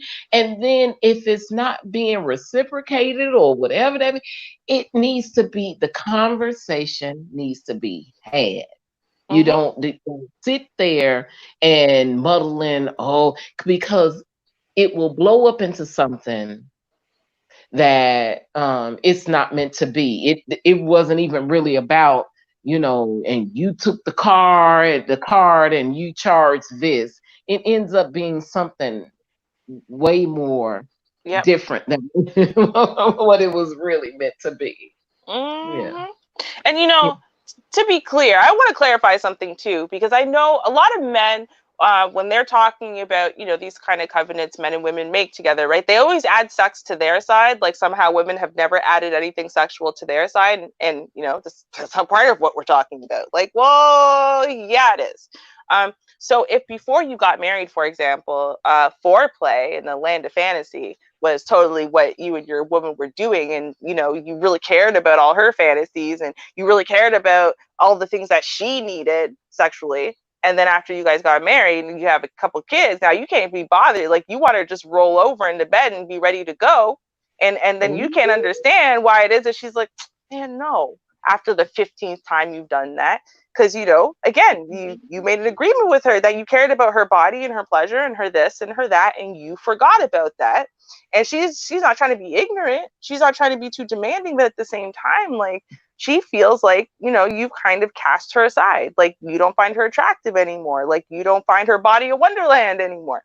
And that for her is breaking a covenant. You are no longer providing not just the pleasure itself, but all of the other messages that come with that, right? That she's attractive, that you find her desirable, that you can't live without her, all the things that she attached to that. So you have to be careful in relationships, before they end. And I mean, this is something you got to do, maybe not right away, not when you're in the depths of depression after a relationship ended, but, and I'm not talking about closure, like going and talking to people and stuff like that. What I'm saying is, after the dust is settled, you kind of start coming out of your hole a little bit. Maybe sit there for a second and think back and try to figure out what went wrong, right? Because a lot of times you can look and you can start tracing a pattern. You can see what dropped off, what stopped happening. Where were there barricades and maybe you brushed them off. You didn't think they were that important at the time, whatever, right? There's a bunch of things that you could probably look at, and you could probably even look at it and be like, you know what, we weren't as happy as I thought we were. Like, the reason why I'm sitting there bawling my eyes out, because we were so happy and he's the man of my dreams. But like 2 weeks ago, before y'all broke up, you were miserable as hell. You were thinking about breaking up with him, right? Because you're so mad. And then and then he breaks up with you. You're like, we were perfect together. I don't understand. Like, are you sure? Are you sure though? Like, right?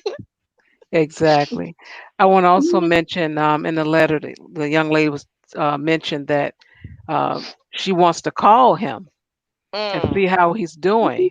mm, I definitely told her, no, no, no, no. mm-hmm, He's gone. Let him go. He's doing mm-hmm. just fine. Don't worry about it. I didn't quite say it that way, but he Right. is. He's away from you for whatever reason. The breakup is. Let him go. You Mm-hmm. have to. You literally have to move on. You do. Right. Right. Yeah. But I will say this, listen, if you are stuck on contacting, because people do this, they fixate, right? And they can't get it out of their heads. Right. And you try changing their number, So like in your phone, right, you got him saved, right? Just deleting it doesn't work. You got to change what their name is in your phone to something else, because you have all the history of the text messages, you know, and I know you're not ready to delete that yet. So you change the name, you do everything you can, and yet you still are obsessively, yeah, but if I just get to talk to him once, please do Yeah, it no, sober. Please do it no. sober though. No. Because here's the thing. If you're that fixated for that long, eventually you're going to do it. And the problem is you're going to do it while you're drunk because your inhibitions are down. That is not going to accomplish anything. You're going to wake up in the morning, you're going to feel worse. So that And means, depending on how good it is, you might do it sober. Then I'm just saying, you got to be honest about that.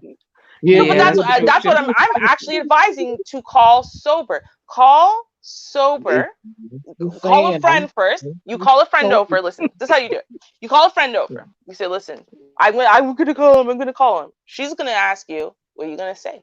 If you don't know, because you didn't already write that shit down, you're not ready yet. So if you have the frame of mind that you will sit there and you will write not a letter, a bunch of bullet points of what it is that you need to absolutely ask in order for you to have closure, right? If you've done all of that, you call your friend over, you sit there with your sober self. You are not allowed to sip a wine, a sip of rum, a sip of beer. You are not allowed to have no weed, nothing. You can't even have a cigarette. How about that? So, and you got to sit there dead ass sober. If you can do it dead ass sober after you planned out what it is you need to say, and you are calm and you are rational, you got a friend there just in case you decide you want to go do something stupid so she can shake you or slap you or throw the phone out of the window, something, right? Then okay.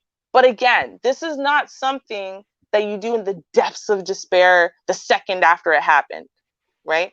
It's not. It very rarely works out well. I'll tell you, I've broken up with a boyfriend or two, including the glorious whore one. And literally, oh my God, I remember this, Char. I'm telling you, I love this man so much. Like when we would cuddle together, that wasn't close enough. I wanted to crawl inside of him literally and just live in there. That's how close I needed to be with him. There was not a way I could be close enough to this man. I was so in love with him. I wanted to breathe in his air. I wanted to live his essence, his sweat. He's one of those guys, his sweat actually literally smells like, you know, the like speed stick kind of like deodorant. Like he smells like he produced cologne out of his pores. I'm telling you, I was so in love with this man. I could not see left from right or up from down. Okay. So now Okay. we broke up over something drunk. I don't remember what. And I went to work the next day, and I can't remember. I think he was in school or something at the time. I'm telling you, I couldn't even answer my calls properly. I was just, every time I get off a call, I would just break down sobbing. I don't even think I made it till lunchtime before I ran into the lobby, picked up because remember, this is before cell phones, right? So, picked up a thing, and I called him. He's so much. I can't live without you. I love you. Why don't you love me? And he was like, I can't breathe without you. I love you, girl. Why? Just come home. Call it sick. Come home. I'm like, I'm already at work. Will they let you leave? I think so. And we ran for our little teary reunion, right? Oh That's my a goodness. different. I'm telling you, it was a very, very overly dramatic. A lot of feelings. And we were younger, in all fairness, too, right? But that was different. Like that was one of those breakups. You know, it's not really a breakup. You broke up when you were drunk and angry. It's not a breakup. That is a different story. If that's what you're looking for in your head, guarantee it's not going to happen. If he broke up with you, if he was really regretting it, he would call you. He's not waiting for you to call him. And if he's waiting for you to call him and chase him, I can guarantee you, if you guys get back together, this is how it's going to go. He's going to go, gotcha. That means he can treat you however, he can sleep with whoever, he can go out whenever, he can do whatever or not. And he knows that no matter what, you can't say nothing because you're the one who begged him for him to come back, right? So this is not going to create an even dynamic or a happy one. So what you are hoping you're going to accomplish, if you're hoping to get back together with him, you absolutely are not. And if you do get back together with him, it's not going to be the way you want it to be. So if you need to ask questions for closure, like I said, Sit your ass down over the course of time. I mean, weeks. Make sure you get all those questions written out. Make sure you've organized them and compiled them, because trust me, you're not going to have long if you get any of the answers at all. Get a friend and do it sober. That is the only way I would co-sign you calling, is once you realize A, you're not getting back together, and B, you've actually done your homework first. That's it. I think that Yeah. is an excellent plan. Thank you. Yes. That is wonderful. And Yes. but I also know that a lot of times men just do not give you those answers. No, uh, absolutely not. Right? Yeah. Absolutely not. It's not going to. But here's the thing. What I've noticed about men is this, right? First of all, for the average man, some men are really good at emotions, but for the average man, they're not. The average man is not good at emotions and emotional stuff. And most men, right, when they get confronted with emotions, like you come at them with all your emotions, you're yelling, you're screaming, you're bawling your eyes out, and whatever. All they want to do is run, right? Now, and then on top of that, what's coming out of your mouth is just a bunch of emotions, right? And honestly, they broke up with you because they don't want to fix your emotions anymore. So now you're going to come and just bring them all that emotional crap. They want to run. And that's why I said, well, if you spend your days and weeks and months, you're calming down, first of all. Second of all, you write down everything it is that you need to ask, right? You organize it so that way it actually logically flows and follows. And if you brought calm and logic and reason to this conversation, you are more likely to get an answer, right? Because at least it's something he won't find confronting. But as soon as you remember, you have to be ready for this, because if he actually starts answering you and you start flying off the handle, yelling and screaming, whatever, he's just going to hang up the phone, right? If he's going to be willing to do this, it's going to be under the guise that you're going to speak calmly. You're going to ask the questions. He's going to give the answers. You're going to keep your emotions in check, and you're going to keep going till you're done, and then you're going to bounce. That is the only way he's going to follow through. If he does it, doesn't mean he's going to. It just if he does it. So you got to be ready. That means you have to put in your work and your time. You put in that time to start healing and recovering. We talked about that earlier, a bunch of stuff that you can do. You put in your time organizing your thoughts, writing down all of your questions. Some of them are going to be written sprawled, drunk, and you're barely going to be able to read them. Some are going to be written 60 different times, whatever. You got to get all that out of your system until the point where you're actually ready. Because you're not ready at the beginning. You're not ready when you're in the depths of despair. You're not ready when you're going to call him and pretend that you're calling for some logical reason and that you're just going to beg for him back, right? That's not when you're not ready. You don't even know at that point if you actually want real answers to anything, if all you want to do is beg for him back, right? And that's why I laid it Right. out that way. Like, you Yeah. got to get there first. It takes time. It takes a lot of time before you can get to that place, honestly. And sometimes it doesn't even matter if the relationship was something that needed to be over with. Sometimes you just like beating a dead horse just because you don't want to let go. Right. So Yep. that's not always. I don't know. I always find I get my answers during the relationship. Because I ask, I don't have a problem with it. Mm-hmm. I'm like, okay, so we're not doing this anymore. Um, okay, Right. so why? I want to Mm-hmm. know. It Right. could be something. Let me think of something. Let me make something up. Let's say we would go to the show on Tuesdays once a month because we're on a budget, and we went for the matinee. Mm-hmm. And Mm-hmm. then all of a sudden on that Tuesday after the first time, okay, we're not going. Okay, second time, Okay. um, Mm-hmm. okay. Mm-hmm. But third time, okay. Mm-hmm. What's up? Sup. Yep. What's going on? When What's your going on? pattern, that's right, when your pattern changes. And honestly, it happens to men too. Okay, she ain't calling me like it's the same thing. And I don't know why they don't get it. If you recognize a pattern change in me, why don't you think that I would recognize Right. a pattern change in you? Mm-hmm. It's something, it's not the same. because they don't care. And I Yeah. think that's part of the thing, right? Like, I mean, your pattern changed, and honestly, like, you're trying to keep up the status quo. Like, if roles are reversed, you're basically done with this relationship, but you're not ready to walk away yet, and then someone else catches your attention starts going there or whatever. You don't care if he picks up on your pattern changing. You kind of hope he notices, because you know what? You're a little bit frustrated with his attitude and his lack of shaving and cleaning himself lately anyway, and blah, blah, blah. And you're hoping maybe he'll notice and he'll pull his shit together, and you guys can fix whatever's broken, but you're done begging him for it. So I don't know. Right. So you're kind of roles reversed. Men are in the same place. Like, man, they're basically already done. Like, and that's the thing that I find frustrating, though. I find a man who will stay there and string you along very dishonorable. I'm sorry, Yep. men, but that's what it comes down to. If you don't love this And woman, you don't respect see her you. wife material, right? Exactly. You don't see her as forever. If you don't see her as all of that, stop stringing her along like you do, please. Because you know what? You guys are sitting there and you're busy complaining about all of these, the BBB, bitter broads of America, and all of this stuff, right? Well, what do you think makes them bitter? Right? What do you think makes them angry? What do you think makes them demanding? And I only care about a paycheck, and I'm on monkey branch, and all that. What do you think gets them to that point? You think they start there at 14? They honestly don't.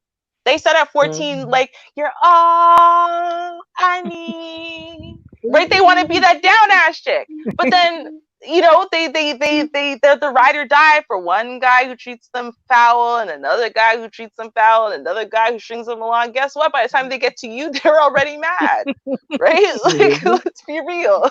Like, What you do? mm-hmm. Let's stop playing the games. It's kind of like, hey guys, if you've ever been, found out you were a simp after the fact, right? But you loved this girl, you committed your whole life and sold her, you paid her bills, you did this, you did that, because you thought y'all were going somewhere, and then you found out, no, she's got an actual real man somewhere. She's about to go move in with him, right? I bet you the next girl you were a lot less generous to, right? Like, I mean, you learn from your mistakes, and you go, oh well, she played me. I'm not gonna let that happen again. And the next girl might be amazing, right? But if you're still bitter and angry, that's what she's gonna see about you. She's gonna leave, and you're gonna go, see, all these women just leave. She was trying to use me, and that's why she left. Well, no, she left because you're still angry from the last one, and you're blaming her and punishing her for something she didn't do. Right? And these are the things. It's like, we think about the heartbreak, right? So right now she's in the heartbreak, and how do I solve this? And can I just get him back and whatever? What we don't think about is fixing ourselves, so that way, once this whole cycle is over and we're done and we're ready to get back out there and whatever, we have to get ready.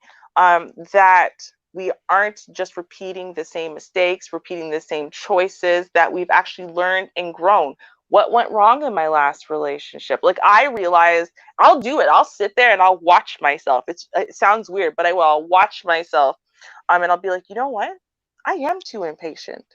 Like, no one told me that. I'm watching. I'm like, oh, I'm impatient. It's not that he's slow or the way he does this is stupid or whatever. I'm an impatient person, right? I'm a perfectionist. I am demanding. I am this. I will notice things about myself. I'll go back and be like, oh, yeah, I can see how that puts a lot of pressure on a relationship. I can see how that puts a lot of pressure on a man. Oh my God, yeah, I do point out every single thing that goes wrong, but I don't point out the things that go right because I just expect them to go right, but I don't acknowledge them.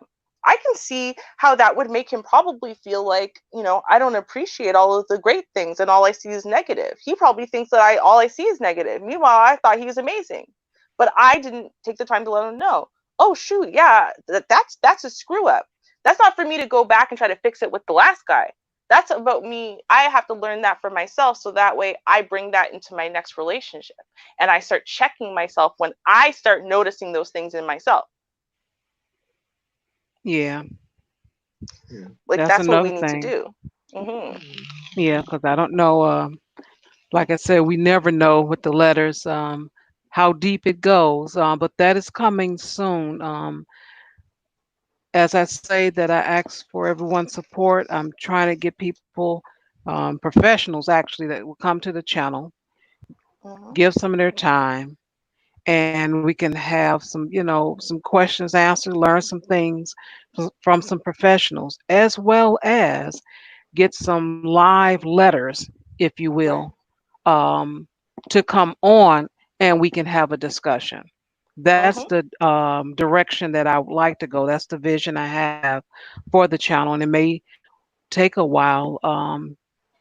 And I don't really see anything happening right now with this virus going on. But I think when people get back in the swing of thing and getting their money together, Yeah. they'll be a little bit more like, okay, I'll write in because I haven't been receiving letters. Right. But I will ask if you guys do have any letters for advice, and it doesn't have to be for you. It could be for someone else, Mhm. friend, family, not the dog, but anybody. Just email me and bring, bring the information here. Give me the letter. You will remain anonymous. That's one Mm. thing I can promise you. My channel been up for a year now. You have not heard any names, and I'm not giving any names. I don't care who it is. Um, it's a Man. professional panel, and it will continue to be professional. I want a professional channel and panel, and it's actually an open panel for anyone, men and women. We normally end at midnight, which is central. But what we do, we talk about the topic until we talk about the topic because it Mhm. depends on the amount of participation. Right. So sometimes we do end the show early. But yes, D Derail, it is open to everyone. Oh damn, D Darrell's over here even, huh? Woo, Yeah. what's up? D Darrell is a professional. He is a psychologist. Like he actually is a therapist. He's been working in the field for like I'm pretty sure it's well over a decade now. So Oh, he, wow.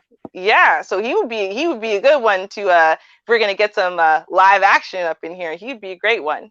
Uh, Look at you. You're Mm. drawing in all of I'm a psych researcher. You got the two therapists inside the audience. God damn, Shar, look at you. All right, then. I see what you're Yeah. doing. Yeah, that's great. I would definitely love that.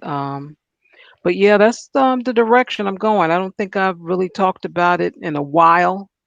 But that is the direction that I'm aiming at, and I don't do the circular arguments and or circular conversations because actually everything is opinion. What we're Mhm. doing is an opinion. The person wrote in asking, "What's your opinion about my breakup? I can't sleep, I can't eat, I do nothing but cry, and I can't sleep." Okay, we're giving our opinion. Mhm. That's what it Yeah. is. And we're having a conversation about it, open panel. We all can give our conversation as well as our experiences. Some people don't like to give their experiences. They, want to keep that to themselves. But I like people to come up and give their experiences and their opinion. No Mhm. opinion is wrong. Um, I'll just, agree with you. Oh, okay, that's a good idea. Oh, well, I don't see it that way, but okay, thanks for sharing. And that's it. Well, I'm just saying Ruby disagrees. I think some opinions are wrong, but you are entitled to your wrong opinion. And so I mean, like that's the thing, right? Well, I mean, no, but the only thing, if it works for them, if they say if I yeah. stand on my head and I bark like a dog 5 times, that works for me. And I'm like, okay, I don't see it, but that's your opinion, and thank you for Right? Hey, you know what? I would it. love if someone does that to solve any of their problems. Please come up to the show. It doesn't matter what the topic is. We can take a detour to talk about that. That's awesome. I want to hear about that for real. And I like to bring to the show for the first time, D. Darrell. Welcome. Hey, Well, how y'all doing? what's up, D. Darrell? How you Hey, doing? I'm good. I'm good. Shar, Nice to nice. meet you. I was just stumbling through the search and I saw the video. I saw Classic Ruby and I was like, okay, let me see what's going on. I saw BMT was in the chat, so I was like, let me check out this channel. Sounds like I like the fact that you all are. The rhetoric is pretty, straightforward, and there's not a lot of theatrical stuff going on. So I do like that, and I definitely plan to listen to you and see the different topics that you have going on and that you all are processing. So um Awesome. I just want to talk about the particular topic. I've kind of, in a sense, um I actually would like to do more relationship topics on my channel. Mhm. um Unfortunately, I'm dealing with a lot of pathology in YouTube right now, so I'm kind of focusing on that. But Yeah. I was with the thinking, I literally in my head as you were talking, even before you got there, I'm like, oh yeah, I should have known the incels. I remembered there was yeah, something going on with the yeah, incel group in you. Yeah.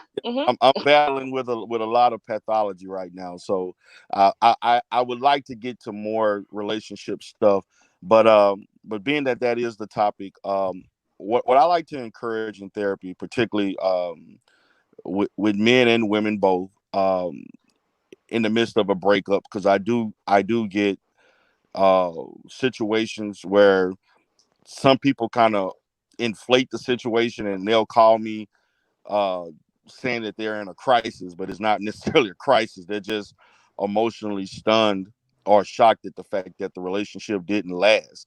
um I tend to process or facilitate therapy differently based on, number one, how you felt about the particular person that you were in a relationship with, and also how long the relationship lasts, as far as the development of the relationship over time. um, I would provide therapy differently for someone who was dating someone for 6 months as opposed to someone that's been in a relationship for 6 years. So Mm. it all depends on the longevity of the relationship, the development of that, where you are psychologically, and so on. But what I typically talk about for men and women is that one of the things that I try to encourage the person who, I guess, felt that they were shortchanged in a relationship, that which is usually the person that didn't want to break up.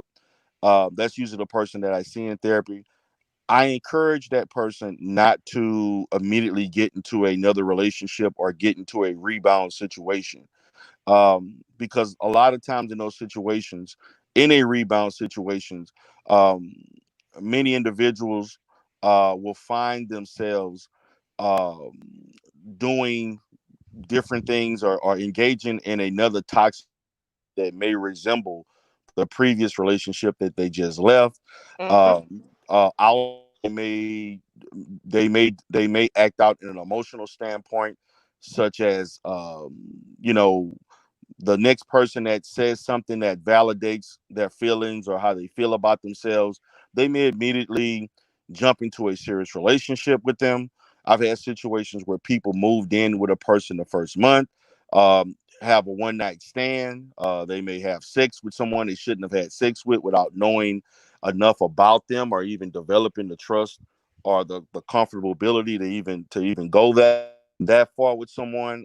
Particularly with men, they may engage in trying to buy love or financially supporting someone or financially doing something that ends up backfiring on them, and it happens to females too. So I try to discourage that type of behavior.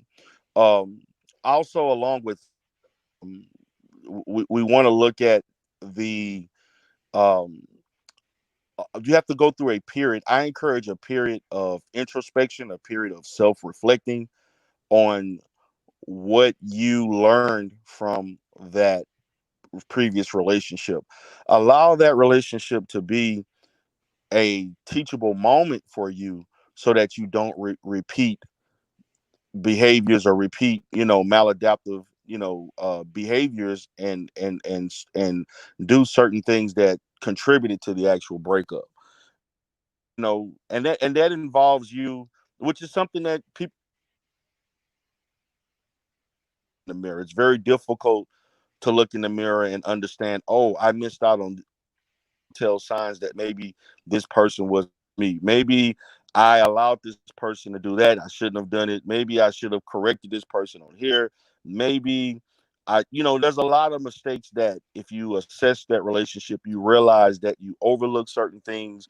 You may have behaved in a certain way that may have not been looked upon favorably to the opposite person. So it goes kind of both ways, but I do encourage that so that you don't bring a lot of scars. You don't bring the trauma, the relationship trauma of a previous relationship into the following relationship. And what I found a lot, um, particularly in our community, when I counsel men and women, there's a lot of situations in which uh, um, a person may be involved back to back to back in three or four relationships, and they date the same type of person over and over and over again. And so we try to break that cycle.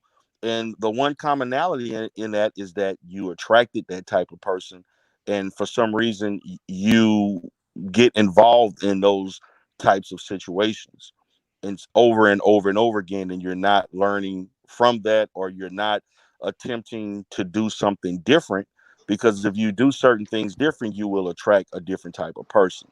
And so Mhm. those are the type of things that in therapy I try to reinforce. It can be a very difficult thing because to break habits uh, is not easy to do because they are habitual in nature, and particularly if you're comfortable, and there is a level of comfortability of toxic relationship. So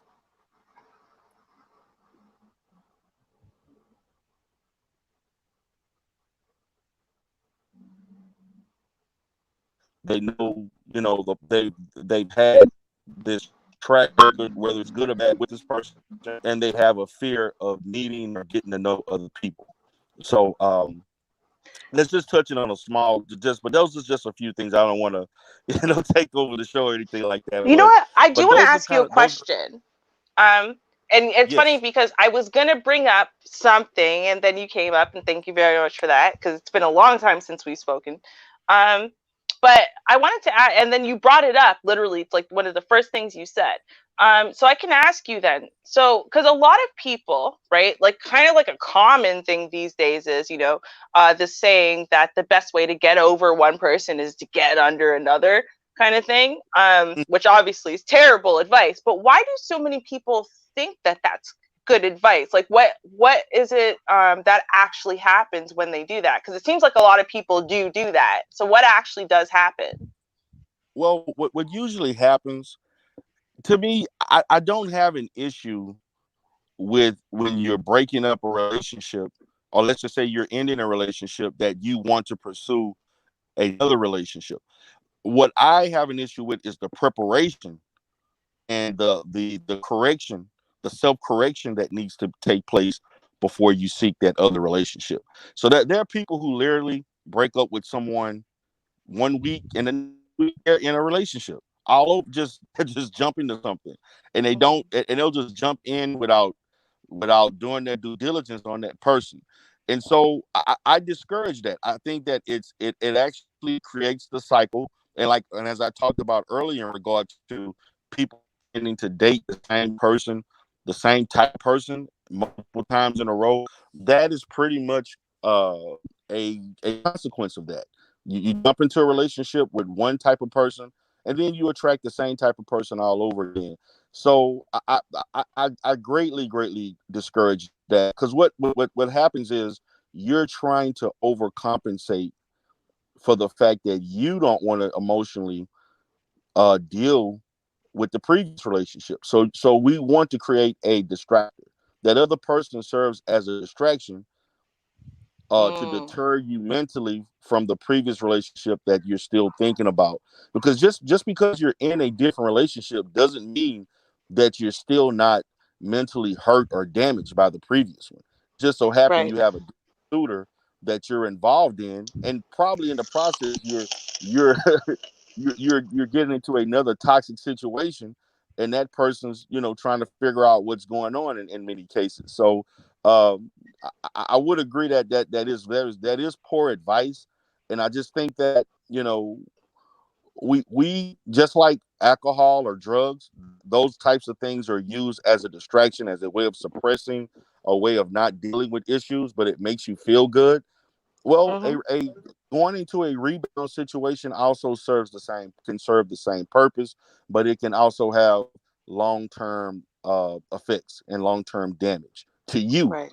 Because one of the biggest things I talk about, particularly for those who are seeking marriage, is that sometime when you're dating and you're habitual dater, constantly dating over and over and over again, you can pick up a lot of bad habits. And Mhm. when you pick up a lot of bad habits in dating, when you finally meet that person that is who checks the boxes of what you really need, the most important things, you're almost no good to that person, because now you're going to have to unlearn all of those bad habits to keep that person that actually you can actually have a um a great relationship with, long term, have longevity with. So I think that, it's nothing wrong with um being accessible to dating, or to be open to meet and talk to new people, but jumping into these relationships, there's a lot of people, and particularly on YouTube, when you're talking a lot of behaviors such as this pumping and dumping type stuff. Women also do that to some extent, in which they will seek sexual pleasure from a guys, and so on, to basically deter them from the emotional connection that they had from that particular person that they're no longer in a relationship with. And so, but for the long term, repetitively doing these same behaviors is going to cause issues if you're attempting to be in a relationship that can lead to engagement, and then marriage and family and so on. Right. Yeah. So, Mhm. but yeah, but those are things I kind of I like to reinforce from a psychological standpoint. I do think that for men and women, we tend to express our emotions differently, but we still a depression, or let's just say depression, which can also come from the breakup, and also Mhm. anxiety. You can have anxiety about meeting someone new, and so on. So those are some of the mental health symptoms that can surface due to a breakup, Mhm. and so on. And for a lot of people, um, and I've seen this happen where from as far as extreme levels, it can develop into obsessive behaviors where you're stalking someone, you don't want to let go, you're constantly texting, you start saying ugly language towards them, and so forth, and then before you know it, you're in a tailspin with the situation. So Mhm. I think that is nothing wrong with, again, take understanding where you are in life, what you're looking for. Set some goals for yourself. Maybe reassess look for out of a man or a woman. Reassess where you're looking for this particular person at, because a lot of times, a lot of people that look for particular guys is not necessarily a certain space where you meet people. I mean, there some people, their ideal place of meeting someone is at a club, or meeting them at a lounge, or meeting them at some event. In most Mhm. cases, that's not the type of person that you want from a long term perspective. You may want to Yep. be in personal, may want to be in more networking, or places where are certain events and so on, where certain guys in certain industries are doing certain things, women in certain industries that are doing certain things, and they have certain personality traits, certain levels of compatibility that are incongruent with you. Right. And compatibility is to me more important than um, initial physicality in regards to what you're attracted to, because compatibility is, to me, the foundation of day to day what helps a relationship build, the Right. commonality between two people. You know, I mean, you can overlook physicality can be manipulated. You can, do. I mean, for women, you can do makeup. You can, do all kinds of things, dresses. That easily manipulated. For guys, you can get in the weight room. You can always from a physical standpoint, do self improvements. But compatibility is something that is ingrained in you in regards to your personality traits, your behaviors, as far as you being um, in, let's say, an even flow with the person of the opposite sex. That, in a sense, that's not as easy to change. That's pretty much who you are is who you are. If Mm-hmm. you're a person likes to be in certain places, speak a certain way, do certain activities, you're not going to give that up. That's just you're actually wanting someone that is actually willing to be flexible in doing those things with you, or they're already doing that, or they have those particular interests, or they're willing to be versatile in that. Right. So yeah. Yeah. Absolutely. I You agree. know, I've made videos that kind of touch on a couple of those subjects, but and it wasn't even about breakups necessarily. But it's repetitive. It's the same thing. You keep getting the same thing out of the world. It's probably because you're putting the same thing out in the world constantly. You got to change what you're putting out there. How do you change that? Well, you got to change you. It all starts with you. And the horrible thing about it is, as I've been dealing with a lot of toxicity in YouTube right now, I'm telling these particular guys in certain sects that you can blame the opposite sex all you want for the things that you claim she's doing and what you see on social media, but when are you going to work on yourself? When are you going to work? Exactly. No one wants to work on themselves. Everybody wants to blame the opposite sex for what they're not doing and why they want to go and date whatever set type of woman outside the community. And that's all Hmm. fine if what you choose to do. But the bottom line is, all you're going to do is bring your toxic behavior to another community that has a stronger connection that's not going to put up with that. So, Right. I mean, you have to do self-care. You have to do things to improve yourself. You have to change certain things about yourself. So self-improvement should be a continuous, lifelong situation. It should not be where you think at 28 that I've arrived and there's nothing else that I you know I'm sorry. That's I'm 42, and there's still things that about myself that I'm continuously wanting to work on, improve on, to be a better person, not just for myself, but also to be a better person for everybody that's in my immediate, community and so on. Okay.